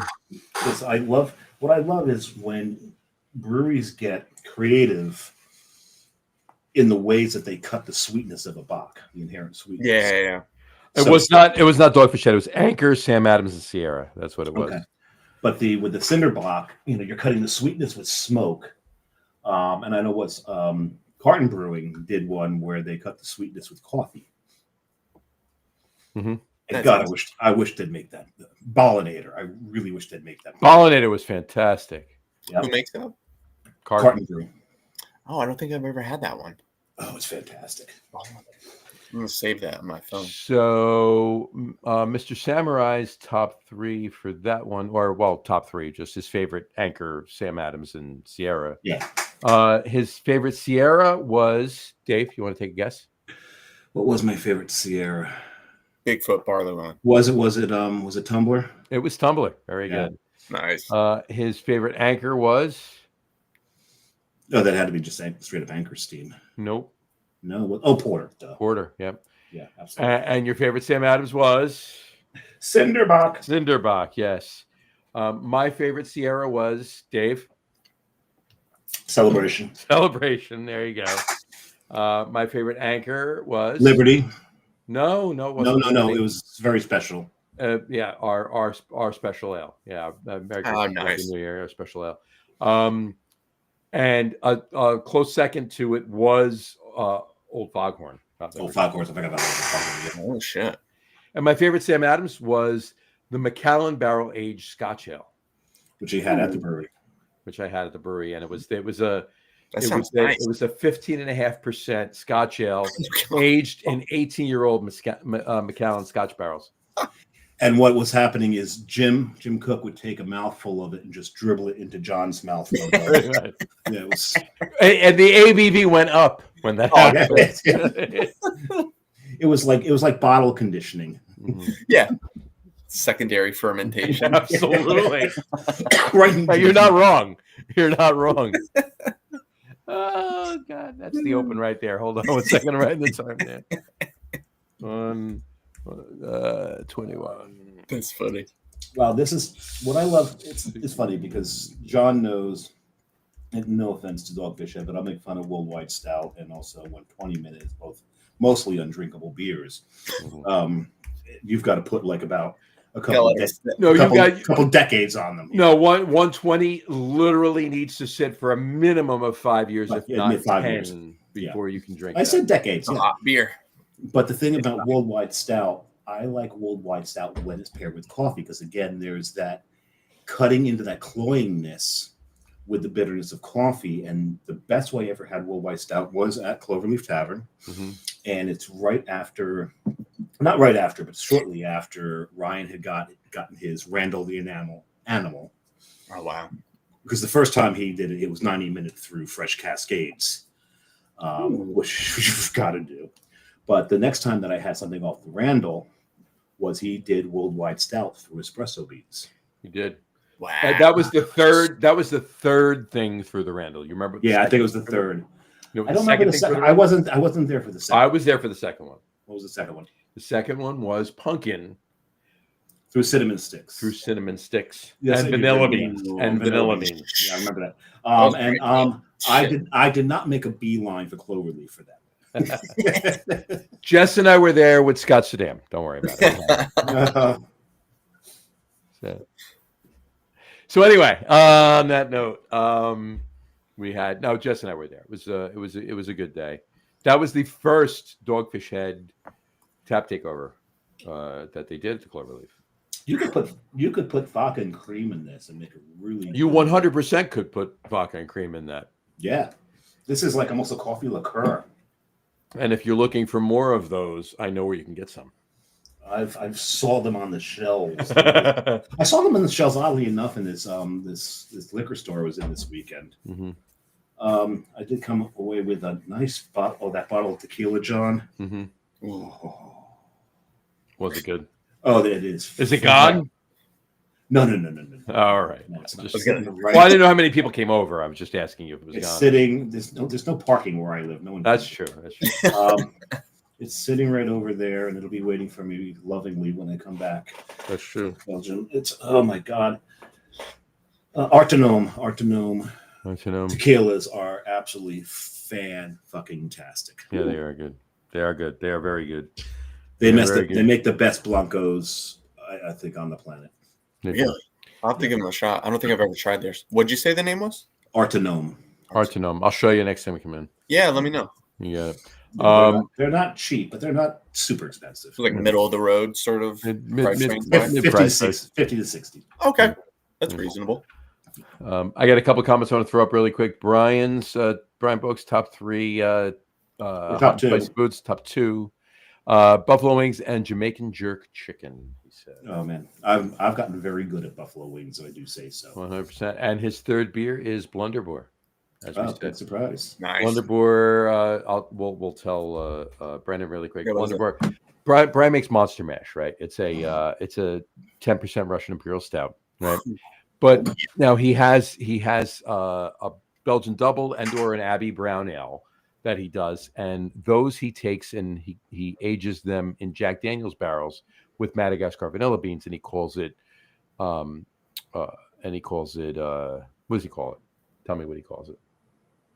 Wooden beanie. There you go. I was going to say it's something to do with beans. Yes, wooden. Yeah, beanie. wooden beanie. There you go. I should know this. Really good. I should not have had to hesitate on that. I apologize, Brian. Wooden beanie. He calls it wooden beanie. Wooden beanie, right? Wood With the bean. And vanilla beans in the barrels, right? Jack Daniel's barrels, and beanie, the vanilla beans, right?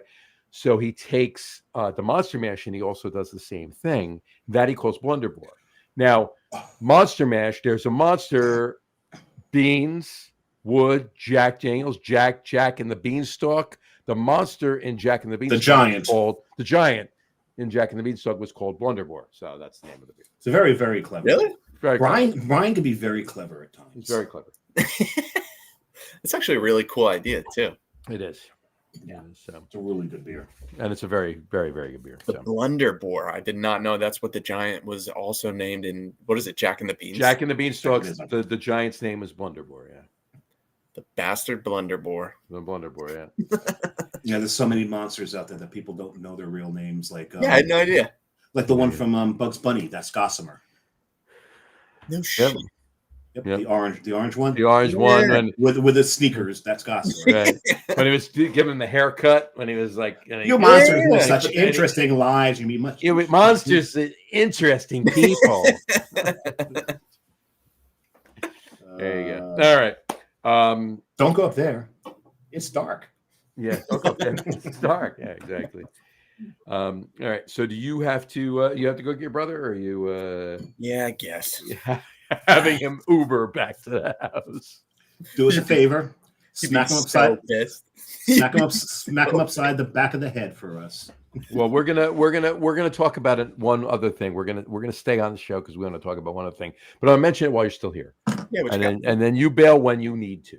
Okay. Okay. You say, "Hey guys, I got to go," and we'll say goodbye. But I want to bring up. Well, first, before I do that, any last words on Dogfish Head, Sam Adams, or any of the other brands you rep?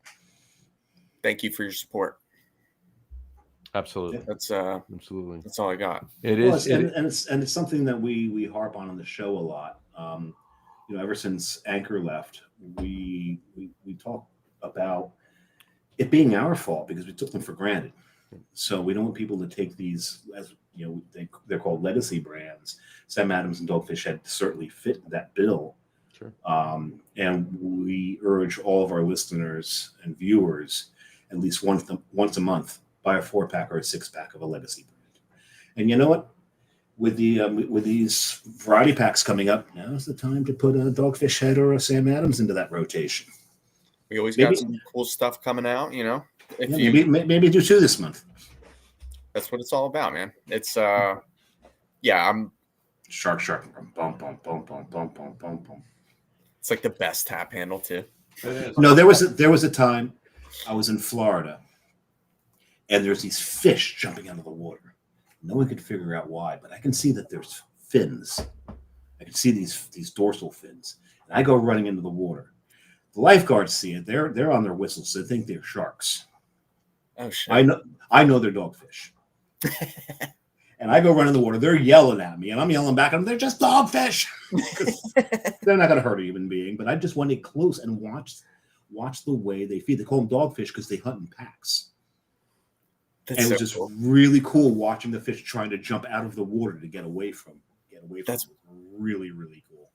That's wild. I don't think I've ever actually seen a dogfish, to be fair. No, it's cool. I got a picture and I was able to verify that they were. There's one right there. See? Dum. I was able to verify that they actually were dogfish because I had taken a picture and one of them was partially out of the water. Oh, that's so cool. And just from its markings, just from its red and blue with the lightning bolt marking on it, I could tell it was a dogfish. Just like the tap handle. They look just like that in the water. They look red, white, and blue too. They do look just like Just- those. just like- Brambo just said we was at a cigar bar for lunch with friends today and had 2 Sam Adams. There you go. Thank There you, you go. Brian. Thank Brian, you. thanks for doing your part. Thanks for doing your part for Legacy Brands. Absolutely. He's doing Look, his part, dude. Hell yeah. Look, when it comes to legacy brands too, like Sam Adams, Dogfish Head, Sierra Nevada, brands like that, there's less to worry about than Trogs or Victory or Deschutes or Bells, right? But they're not worry free because it could turn around on a dime and things could happen. And yeah, exactly. So we talk about Jim diversifying his portfolio, so to speak. You almost said diversifying again. I almost did. And now obviously, that's a shrewd businessman. It's not just a craft beer guy. That's a businessman too, doing the right thing.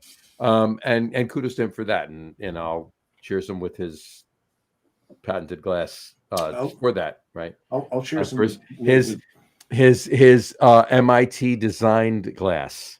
Oh yeah, for man. that. You mean There's keeps your beer cooler longer. Mhm. Come on. it's It's a cool glass.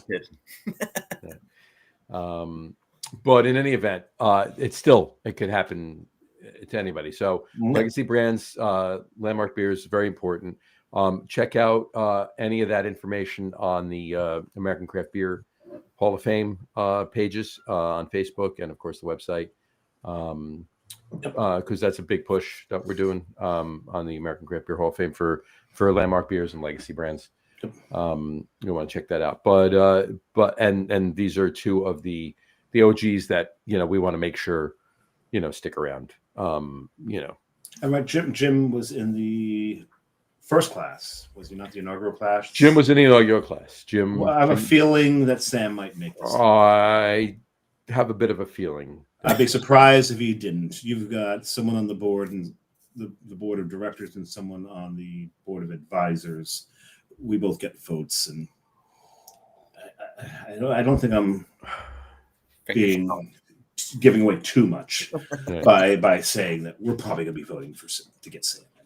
Right. So it depends on the nominations too, right? Because there's nominations despite the fact that he popularized pumpkin beers. Yeah, you say that now. So there you go. And I'll say that those might be the last words on my deathbed. Hey! Buffalo Bill started it. Okay? He started it. He did. Sam he did it. continued He did it on a fucking lark, and he didn't expect to do anything or go anywhere. Hey, look, I can't even say that Buffalo Bill started it. That started 250 years ago. They started. Yeah, and you know what? Pumpkin ales. When they brought in their first crop, they stopped I don't think they put. I don't think they put any. I don't think they put any cinnamon, nutmeg, or allspice in those first batches. Yeah, probably back not. then. Well, but and they probably. Well, the thing is that because they could get that flavor just by going down to local Starbucks. Because I'm sure in Jamestown. wait. There was Starbucks 250 in Massachusetts Bay Colony. Yeah, they had a Starbucks. Starbucks has been around a lot longer than you think. Apparently there was a Starbucks there before Jamestown was founded. Oh my God! They were already set up. When Jamestown was founded. That's how they found the energy to settle Jamestown. Yeah, because they kept going and getting they kept lattes, going to Starbucks and espressos. Starbucks. There you go. Little do people know that Starbucks was just a peyote fever dream. That's how it all started. Gotta love it. All right. So the deal with the that we were talking about. This article. So Andy Crouch wrote an article on All About Beer yesterday, and he put up. We'll post it on the show on the Facebook page after we sign off. So if you're rewatching this or you're listening to the audio podcast, go right to the Facebook page and check it out. We'll post the link there. But it's on All About Beer. It caused an immediate discussion, debate in our drinking groups. So basically, in a nutshell, and I'm paraphrasing it. If you want to get to the nuts and bolts of the whole article, please go read it and don't listen to what we're saying for specifically what Andy's saying, because we're idiots.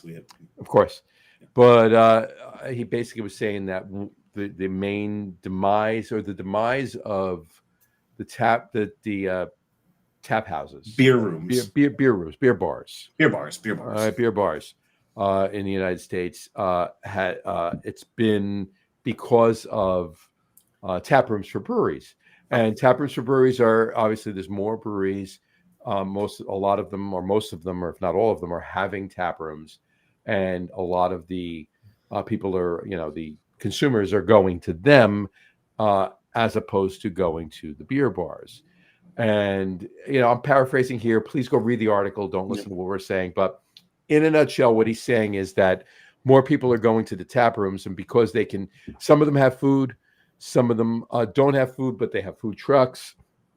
They're spending more of their time and their dollars at the tap rooms of the breweries than they are at the beer bars. Now, while Dave and I agree on that, I'm gonna let him talk in a minute. But while Dave and I agree on that, the main focus of the article, of the example, if you will, was on Falling Rock tap room in Denver. Now, and unfortunately, that was an amazing place. I've been.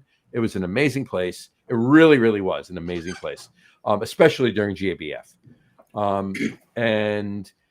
Unfortunately, it closed 4 years ago. But it may have been a result to some degree. I tend to think the pandemic had a little to do with it, maybe on the back end, but because it was just a year after the pandemic, it was still really during the tail end of the pandemic, if you will, right?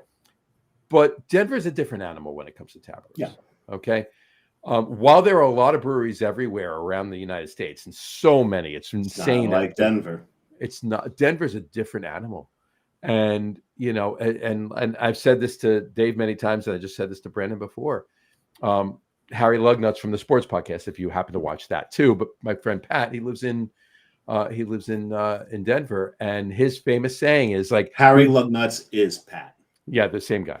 So there's no confusion. And also, isn't he the person who wrote our theme song? He was the singing you heard on the theme song. That's Harry. Was Harry Lugnuts. I was gonna text you and ask you who wrote the song. That's Log. It's his band Log. That's the name of it. Pretty good. He's the bass player and lead singer. So that's awesome. Yeah. So he his famous saying is, we've been on the phone a half an hour. 6 breweries have opened up in Denver since we got on the phone, and he's not far off. There's so many tap rooms in Denver. So for all intents and purposes, and I'm not even saying that this is the exact reason, but for all intents and purposes, it may have had a lot to do with why Falling Rock closed, but it's not why a lot of the breweries around the rest of the country are closing. It may have something to do with beer bars. I'm sorry, I apologize. Well, it gets a little confusing because there's so many terms that are just interchangeable here, right? Because so many beer bars call themselves tap houses, tap rooms, tap houses, and he's talking about beer bars versus tap rooms. So it's the brewery versus the bar. Brewery bar. Yeah, the breweries. Yeah, it may, like I said, it may have been the reason. It may have been a bigger contributing factor to Falling Rock closing in Denver. Yeah, but while it may be a contributing factor to some other bars closing around the rest of the country, it's not. I honestly believe that it's not the main one. There's a lot of other reasons. Oh yeah, for sure. And we've talked about these before. We talked about it before. So, like before you leave, Branden, your take on it? Yeah, I see it from both sides, but like also there's so many reasons why. Just in general, the alcohol industry is in decline right now. That you can't really attribute it to or pin the blame on tasting rooms or breweries. Right. Like younger people aren't drinking as much, and that's just. But they're not leaving that damn house. Yeah, they're not drinking. They're not going out to drink. They're not. Drinking is social, right? And their social younger people. Their social activity consists of playing video games or doom scrolling on TikTok. When they're playing video games, they're playing video games with their friends over TeamSpeak or whatever platform they use for that. That's what they know is socializing. 100%. 100%.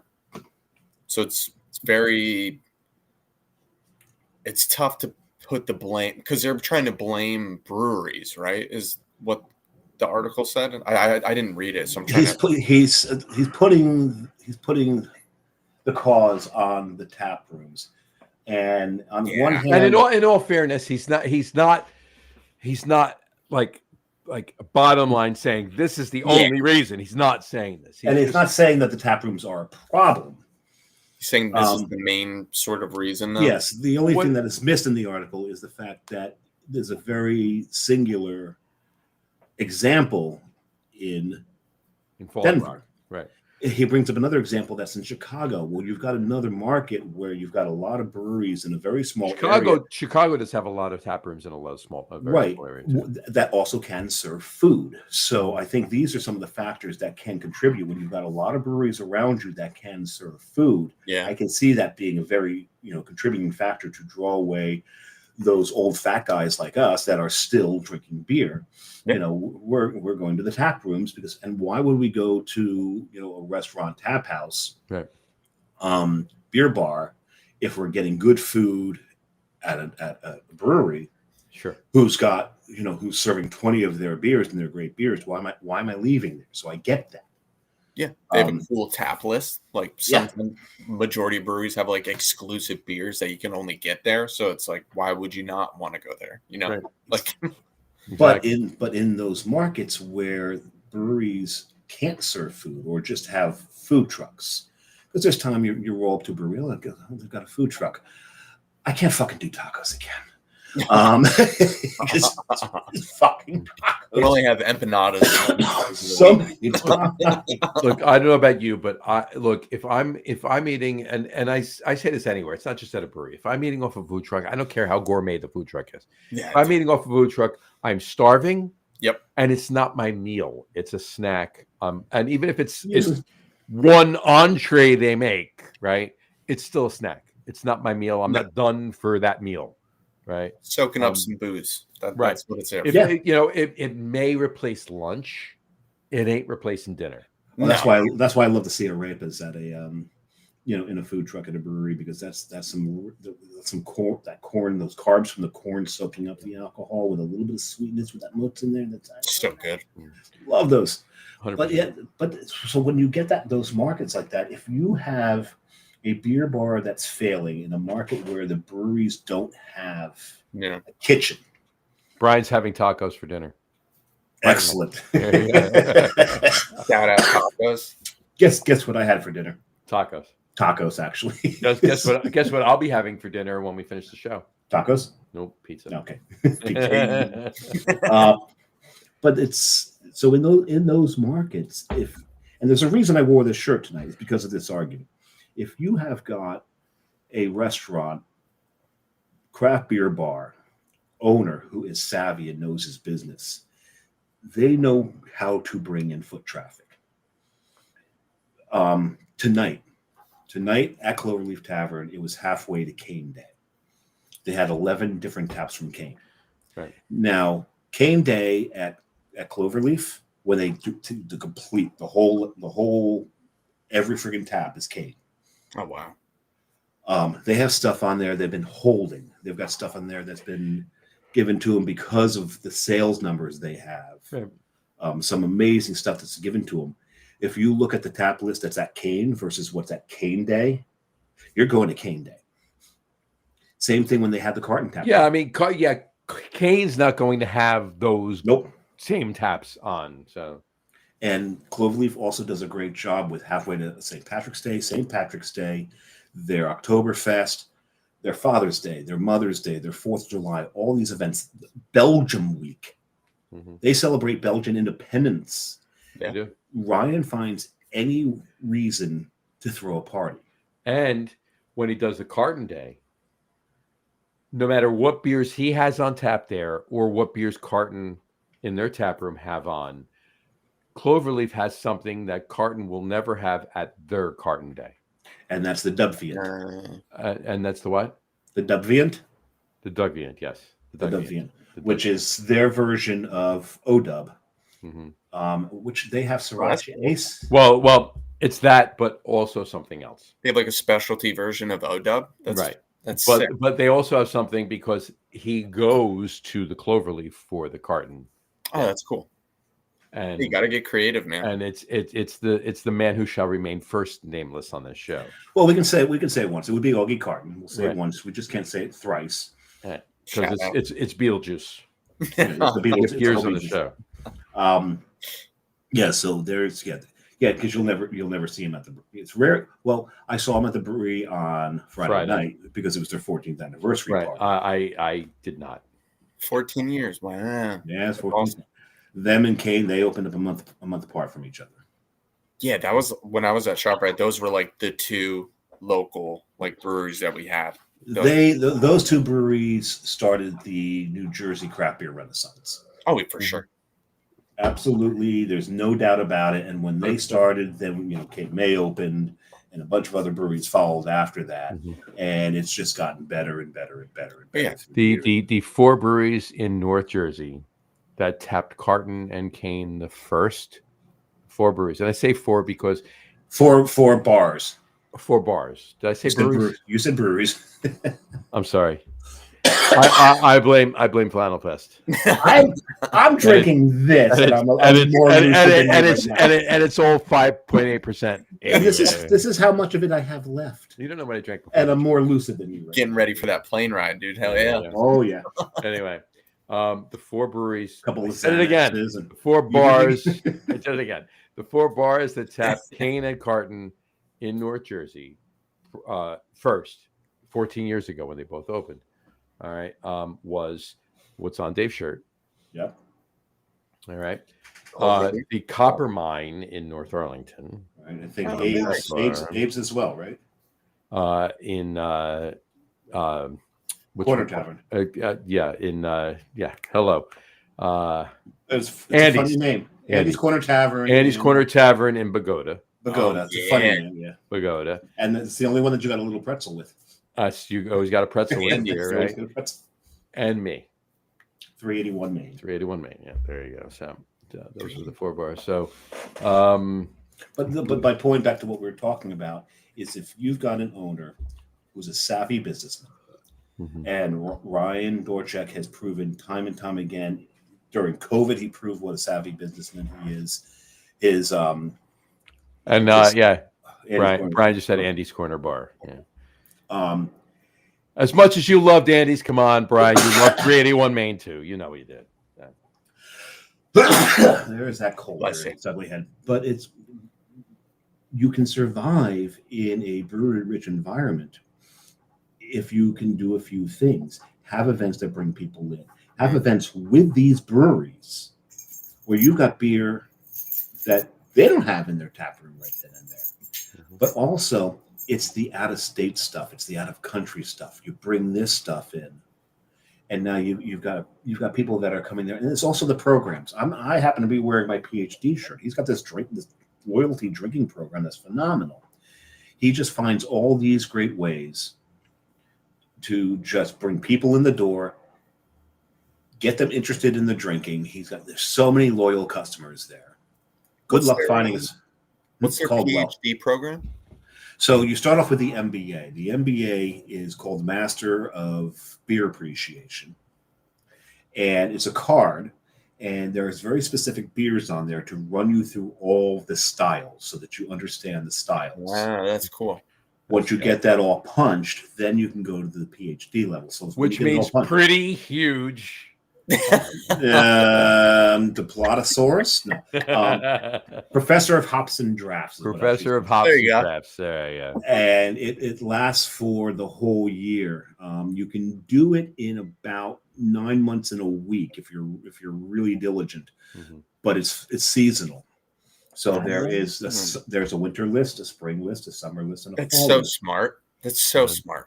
But at the different levels, like with the MBA, if you get a third way through, you get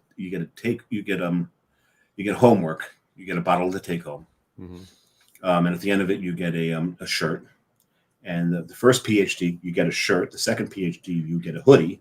What do you get for was that the third one? That's the third PhD. Third one is the hoodie. Yeah. Third one is the hoodie, and like the fifth one is actually a growler. That's like the super creative, smart, out of the box thinking that keeps people coming back. Absolutely. But Brian, that's my whole comment that he said, loved 381, but you said Andy's Corner Tavern. So I said Andy's Corner Tavern. He's right. It's Andy's Corner Bar. Corner bar. And that's from one of the last nights at 381, right there. Oh, nice. And that is just an amazing photographer. Yes, Dave took this picture. Gotta give him the photo And credit. then, and it's Brian and myself, but who's the Do you know who that's in the middle there, Brandon? I can't really tell. No, who is it? That is Rick Reed. That's Rick Reed of Cricket Hill Brewing, the grandpa of shit. craft beer in New Jersey. Yeah. There you go. There you Yeah, Cricket Hill is OG too, man. go. Oh yeah. Yes, they is. Yeah. So yeah, we're He said Yeah. Cricket Hill. Cricket Hill. There you There you go. But no, there's so my point is I agree with Randy to a point. It depends on what market you're talking about.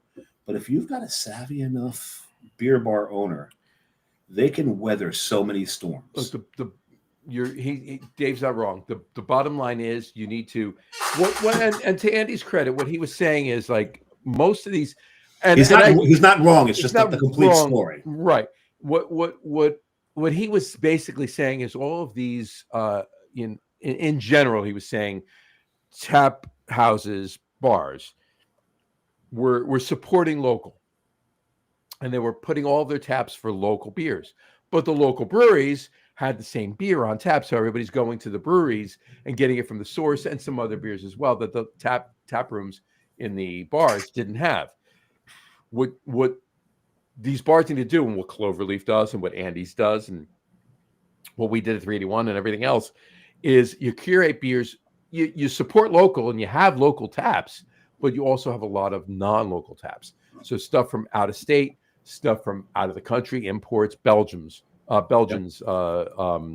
German beers, English beers, and you're not getting them at any brewery, no matter what tap room you go to. You're not getting any of those beers. So, and you have good food, and you have a great atmosphere, and you have knowledgeable staff, and you have people that want to talk to people. Everybody at Cloverleaf has to go through the certified Cicerone program. Yep. Oh, that's certified huge. Cicerone server program. Yep. That's huge. Yeah, Huge. just being able to talk to people, because a lot of people don't know what they want necessarily, but they know how to sort of describe what they like. Well, when we first started talking about this, John's kind of against those breweries that become restaurants when they become restaurants first, because the people that are serving you don't know shit about beer.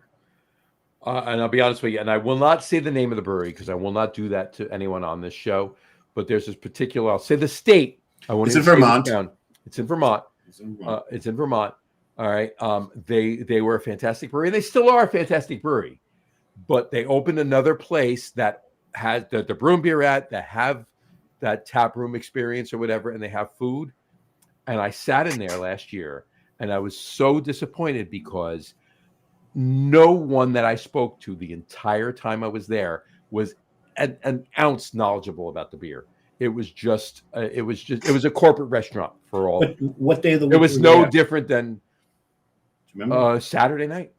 Oh wow. Yeah, that doesn't make sense because no, I'm not even going to say that. That's rude. Tell me afterwards. So and that's disappointing. That's a problem. Yeah. When a brewery goes that far, but you can almost understand it that they need to turn themselves into a family-friendly restaurant to survive, and maybe that's how they're fronting the money to keep their brewery habit going. Yeah. So as much as it's disappointing to the beer nerds like us, if it's working for them, it's working for them. And if they're still putting out good liquid that we can get, great. I don't need to go there. Right. So I do get that. But there's so many ways for a beer bar to survive. But to Randy's point, there's no way a beer bar. I don't think there's no way a beer bar can survive in Denver whatsoever. Because you don't go to Denver. Because Denver's a drinking destination. It's a craft beer destination. Denver's a different animal. Even though some breweries have closed out there, we mentioned Finkel and Garth before in Boulder, but True Brewing in Denver closed. But you go to Denver to drink craft beer. You don't go to Denver to drink a beer from Belgium or a beer from Germany. You're going to Denver to drink Denver craft beer. So exactly. it is a different animal when you're talking about it, right? Yes, absolutely. You're not. So while he's right, he's 100% right about 100% right. that particular bar. Yes, and but he's right in other instances too. In a lot of other instances, right? But Chicago, it's not every instance, right? Chicago, I'm sure in New York it's to a point too, but there really aren't a lot of New York breweries. In Queens there are. Manhattan there's. Brooklyn is a lot more. There's only one in Manhattan. There's Talea's got an outpost in Manhattan. Talea's got an outpost in Torch and Crown, but Brooklyn's got a lot, and Queens has a lot. But even so, the tap rooms are not. But Great Bar Henry still does very fucking well because Henry they bring in fantastic beers from New York. An animal, but Denver, Chicago. I'm sure there are other places too. So he's not wrong. Mm-hmm. It's just there are extenuating circumstances for other territories forever. How many beer bars do you think would be able to operate profitably in Asheville? I've been to Asheville, and I got to be honest with you, I never went to any. What? I never went to any. I went to one, and they didn't have half the beer I could get at any of the other breweries. But they didn't try. Here's the thing: they didn't try to. They didn't try. They didn't try to. That wasn't their gig. But again, you take one of the big craft beer meccas in this country, and there is a craft beer bar. Despite my difficulties when I went there, Navarre Res has survived in Portland with all of those breweries around it for a reason. 17 years at this point. They get in fantastic stuff from across the globe. Uh-huh. You could have fooled me when I was there, but that was right after COVID. So it was right after COVID. And yeah, it's tough. But so if Navarre Res can survive in fucking Portland, Maine, I love Maine. Yeah. If you're, I was at Navarre Res a week and a half ago. So actually, no, I apologize. I was at Navarre Res in another hour. I will have been at Navarre Res 2 weeks. 2 weeks. But with exceptions like Denver, like Chicago, and there's maybe Asheville and a few other places, Navarre Res can do it in Portland. Mm-hmm. Yeah, I don't see why these beer bars can't survive in other locations. Right. So, but I'll be honest with you, it's all concerning because it's the loss of any brewery or beer bar is concerning, of course. But it's not. It does have an impact, but it's not in other aspects. It's not an impact as much as it was an impact on Falling Rock, right? But it is an impact. The bigger impacts are what's impacting the entire industry, and not just the bars, but the breweries themselves. And that's the younger crowd. And when I say younger, what Branden said earlier, right? Not being social, staying home, doom scrolling on TikTok, playing video games, not being social. It's quite frankly seltzers, RTDs, and THC beverages, and weed itself. We're looking at you, James. Weed itself. There's a lot of factors. There's a lot of factors. Now, while Andy's 100% right on Randy. Andy Couch. That was Randy. Andy Crouch. Oh, you're right, it's Andy. It's Andy's Corner Bar. Andy's Corner Bar. And Andy Couch. Andy Couch. Not to be confused. Right.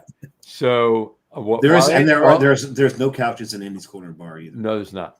No, while Andy's 100% right, it's more in cities like Denver and Chicago than it is anywhere else. But but there are a lot of other contributing factors. So we're not saying he's wrong. The article's 100% right, but saying under specific factors and specific places, and it's only part of the story that's out there. Right, exactly. So anyway, all right. Branden, you stayed on. Awesome. Has your brother landed yet? Yeah, probably. Yeah. You're the older brother. You're the older brother, aren't you? Yeah. What kind of older brother would I be if I picked him up on time? Exactly. On that note, any last? You definitely have to watch our Christmas show, the show closest to Christmas. Yeah. My older brother is on. Yeah. Oh, that's epic. The last, whatever the show is, right? whatever the show is right before Christmas. The last show before Christmas, his brother's on, and yeah, you have to watch that. So we have some fun with that. We have some fun. Yeah, no. And any last things you want to say about Sam Adams Dogfish Head? Any other brands? Yeah, no. I appreciate you guys having me on and giving me the platform to sort of talk about some legacy brands, and I also appreciate just from working with John. Like, I know that he makes it a point to like bring up legacy brands and sort of make sure that we still talk about them. So I appreciate that, and sort of helping support the forefathers within the movement, so to speak. Like, keep on keeping on, keep bringing out new products, and yeah. Anchor, never again. 100%. Bringing out the new products and revisiting some old ones, like we talked about with Dogfish Head releasing the and it's with a week or two, Chicory Stout and Raisin Pietra. Yeah, they'll be coming back, and yeah, keep your eyes out for some new releases coming out. 100%. Absolutely. All right, awesome. Thank you, Branden, for coming on the show. Sit for 1 second, unless you have to bail. Sit for 1 second. We'll talk for a second after we sign off. But on that note, we will wrap up the show for today. We want to thank everybody for watching. For those of you just listening to the audio podcast, thank you for listening. Don't forget to visit our website, www.lageroom.com. That's LAGERROOM.com. And please remember, like us and follow us on all of our social media, Facebook, Twitter, Instagram, and of course our YouTube channel. All of them are at The Lager Room. Remember, we go live with the video podcast on Facebook, YouTube, X, and Twitch every Tuesday night around 6:30 p.m. Eastern Time. And for those of you who just want to listen to the audio podcast, you can do so on our audio host, Spreaker, as well as iHeartRadio, Apple Podcasts, Spotify, Odyssey, Audible, Pandora, Amazon Music, iTunes Music, YouTube Music, TuneIn, Podcast Addict, CastBox, Deezer, Podchaser, Listen Notes. Pretty much anywhere you can find an audio podcast, you will find the Lager Room Guys Craft Beer Podcast. And if you haven't done so already, please subscribe to one or more of those feeds, and you will never miss a show. Again, thanks for following along with us. Have a great rest of your week. Have a wonderful weekend. Again, Branden, thank you so much for coming on the show. We really appreciate it. Thank you. Awesome time. Thank you. Drink a lot of beer, but drink responsibly. And 8-3, love it. That's great. You got an 8-3. That was a good one. There you go. Yeah, I rate his outro. There you go. He rates my outro every week. Yeah. Anyway, drink a lot of beer. And considering he didn't know the difference between bar and brewery about 5 minutes ago, that was pretty good. That's pretty impressive. That's pretty solid. There you go. I love it. It's an underdog story. Anyway, Branden, thanks for coming on. Have a great rest of your week. Have a wonderful weekend. Drink a lot of beer, but drink responsibly. And we will talk to you. We will talk to you 2 weeks, folks. We're off next week. Yep. See you with Brian. Brian Vogt will not be commenting in 2 weeks. No, he did not. But when he'll be on camera. He will be on camera. There you go. And I need to speak to him about the logistics of this. But yeah, and next week, well, we'll see if I come back. Yeah, you'll be back. But you might go live at some point. So watch the Facebook page for any live. It's videos. Very, very possible I might go live. I can pull someone aside at Cantillon, Dreifenteinen. Hold on, I got something for Dave. Hold on. St. Bernardus. There's a possibility I may make a stop here. Ooh, nice. That's a possibility. We'll see. That's going to be a very, very busy day. Yeah, we've got a lot of places we're going to be hitting. I don't know if I'll be able to go live at Delirium Cafe or not. It might be a little too loud. Well, if you do, you do. If you don't, you don't. But either way, we'll be back in 2 weeks, and we'll talk to you then, folks.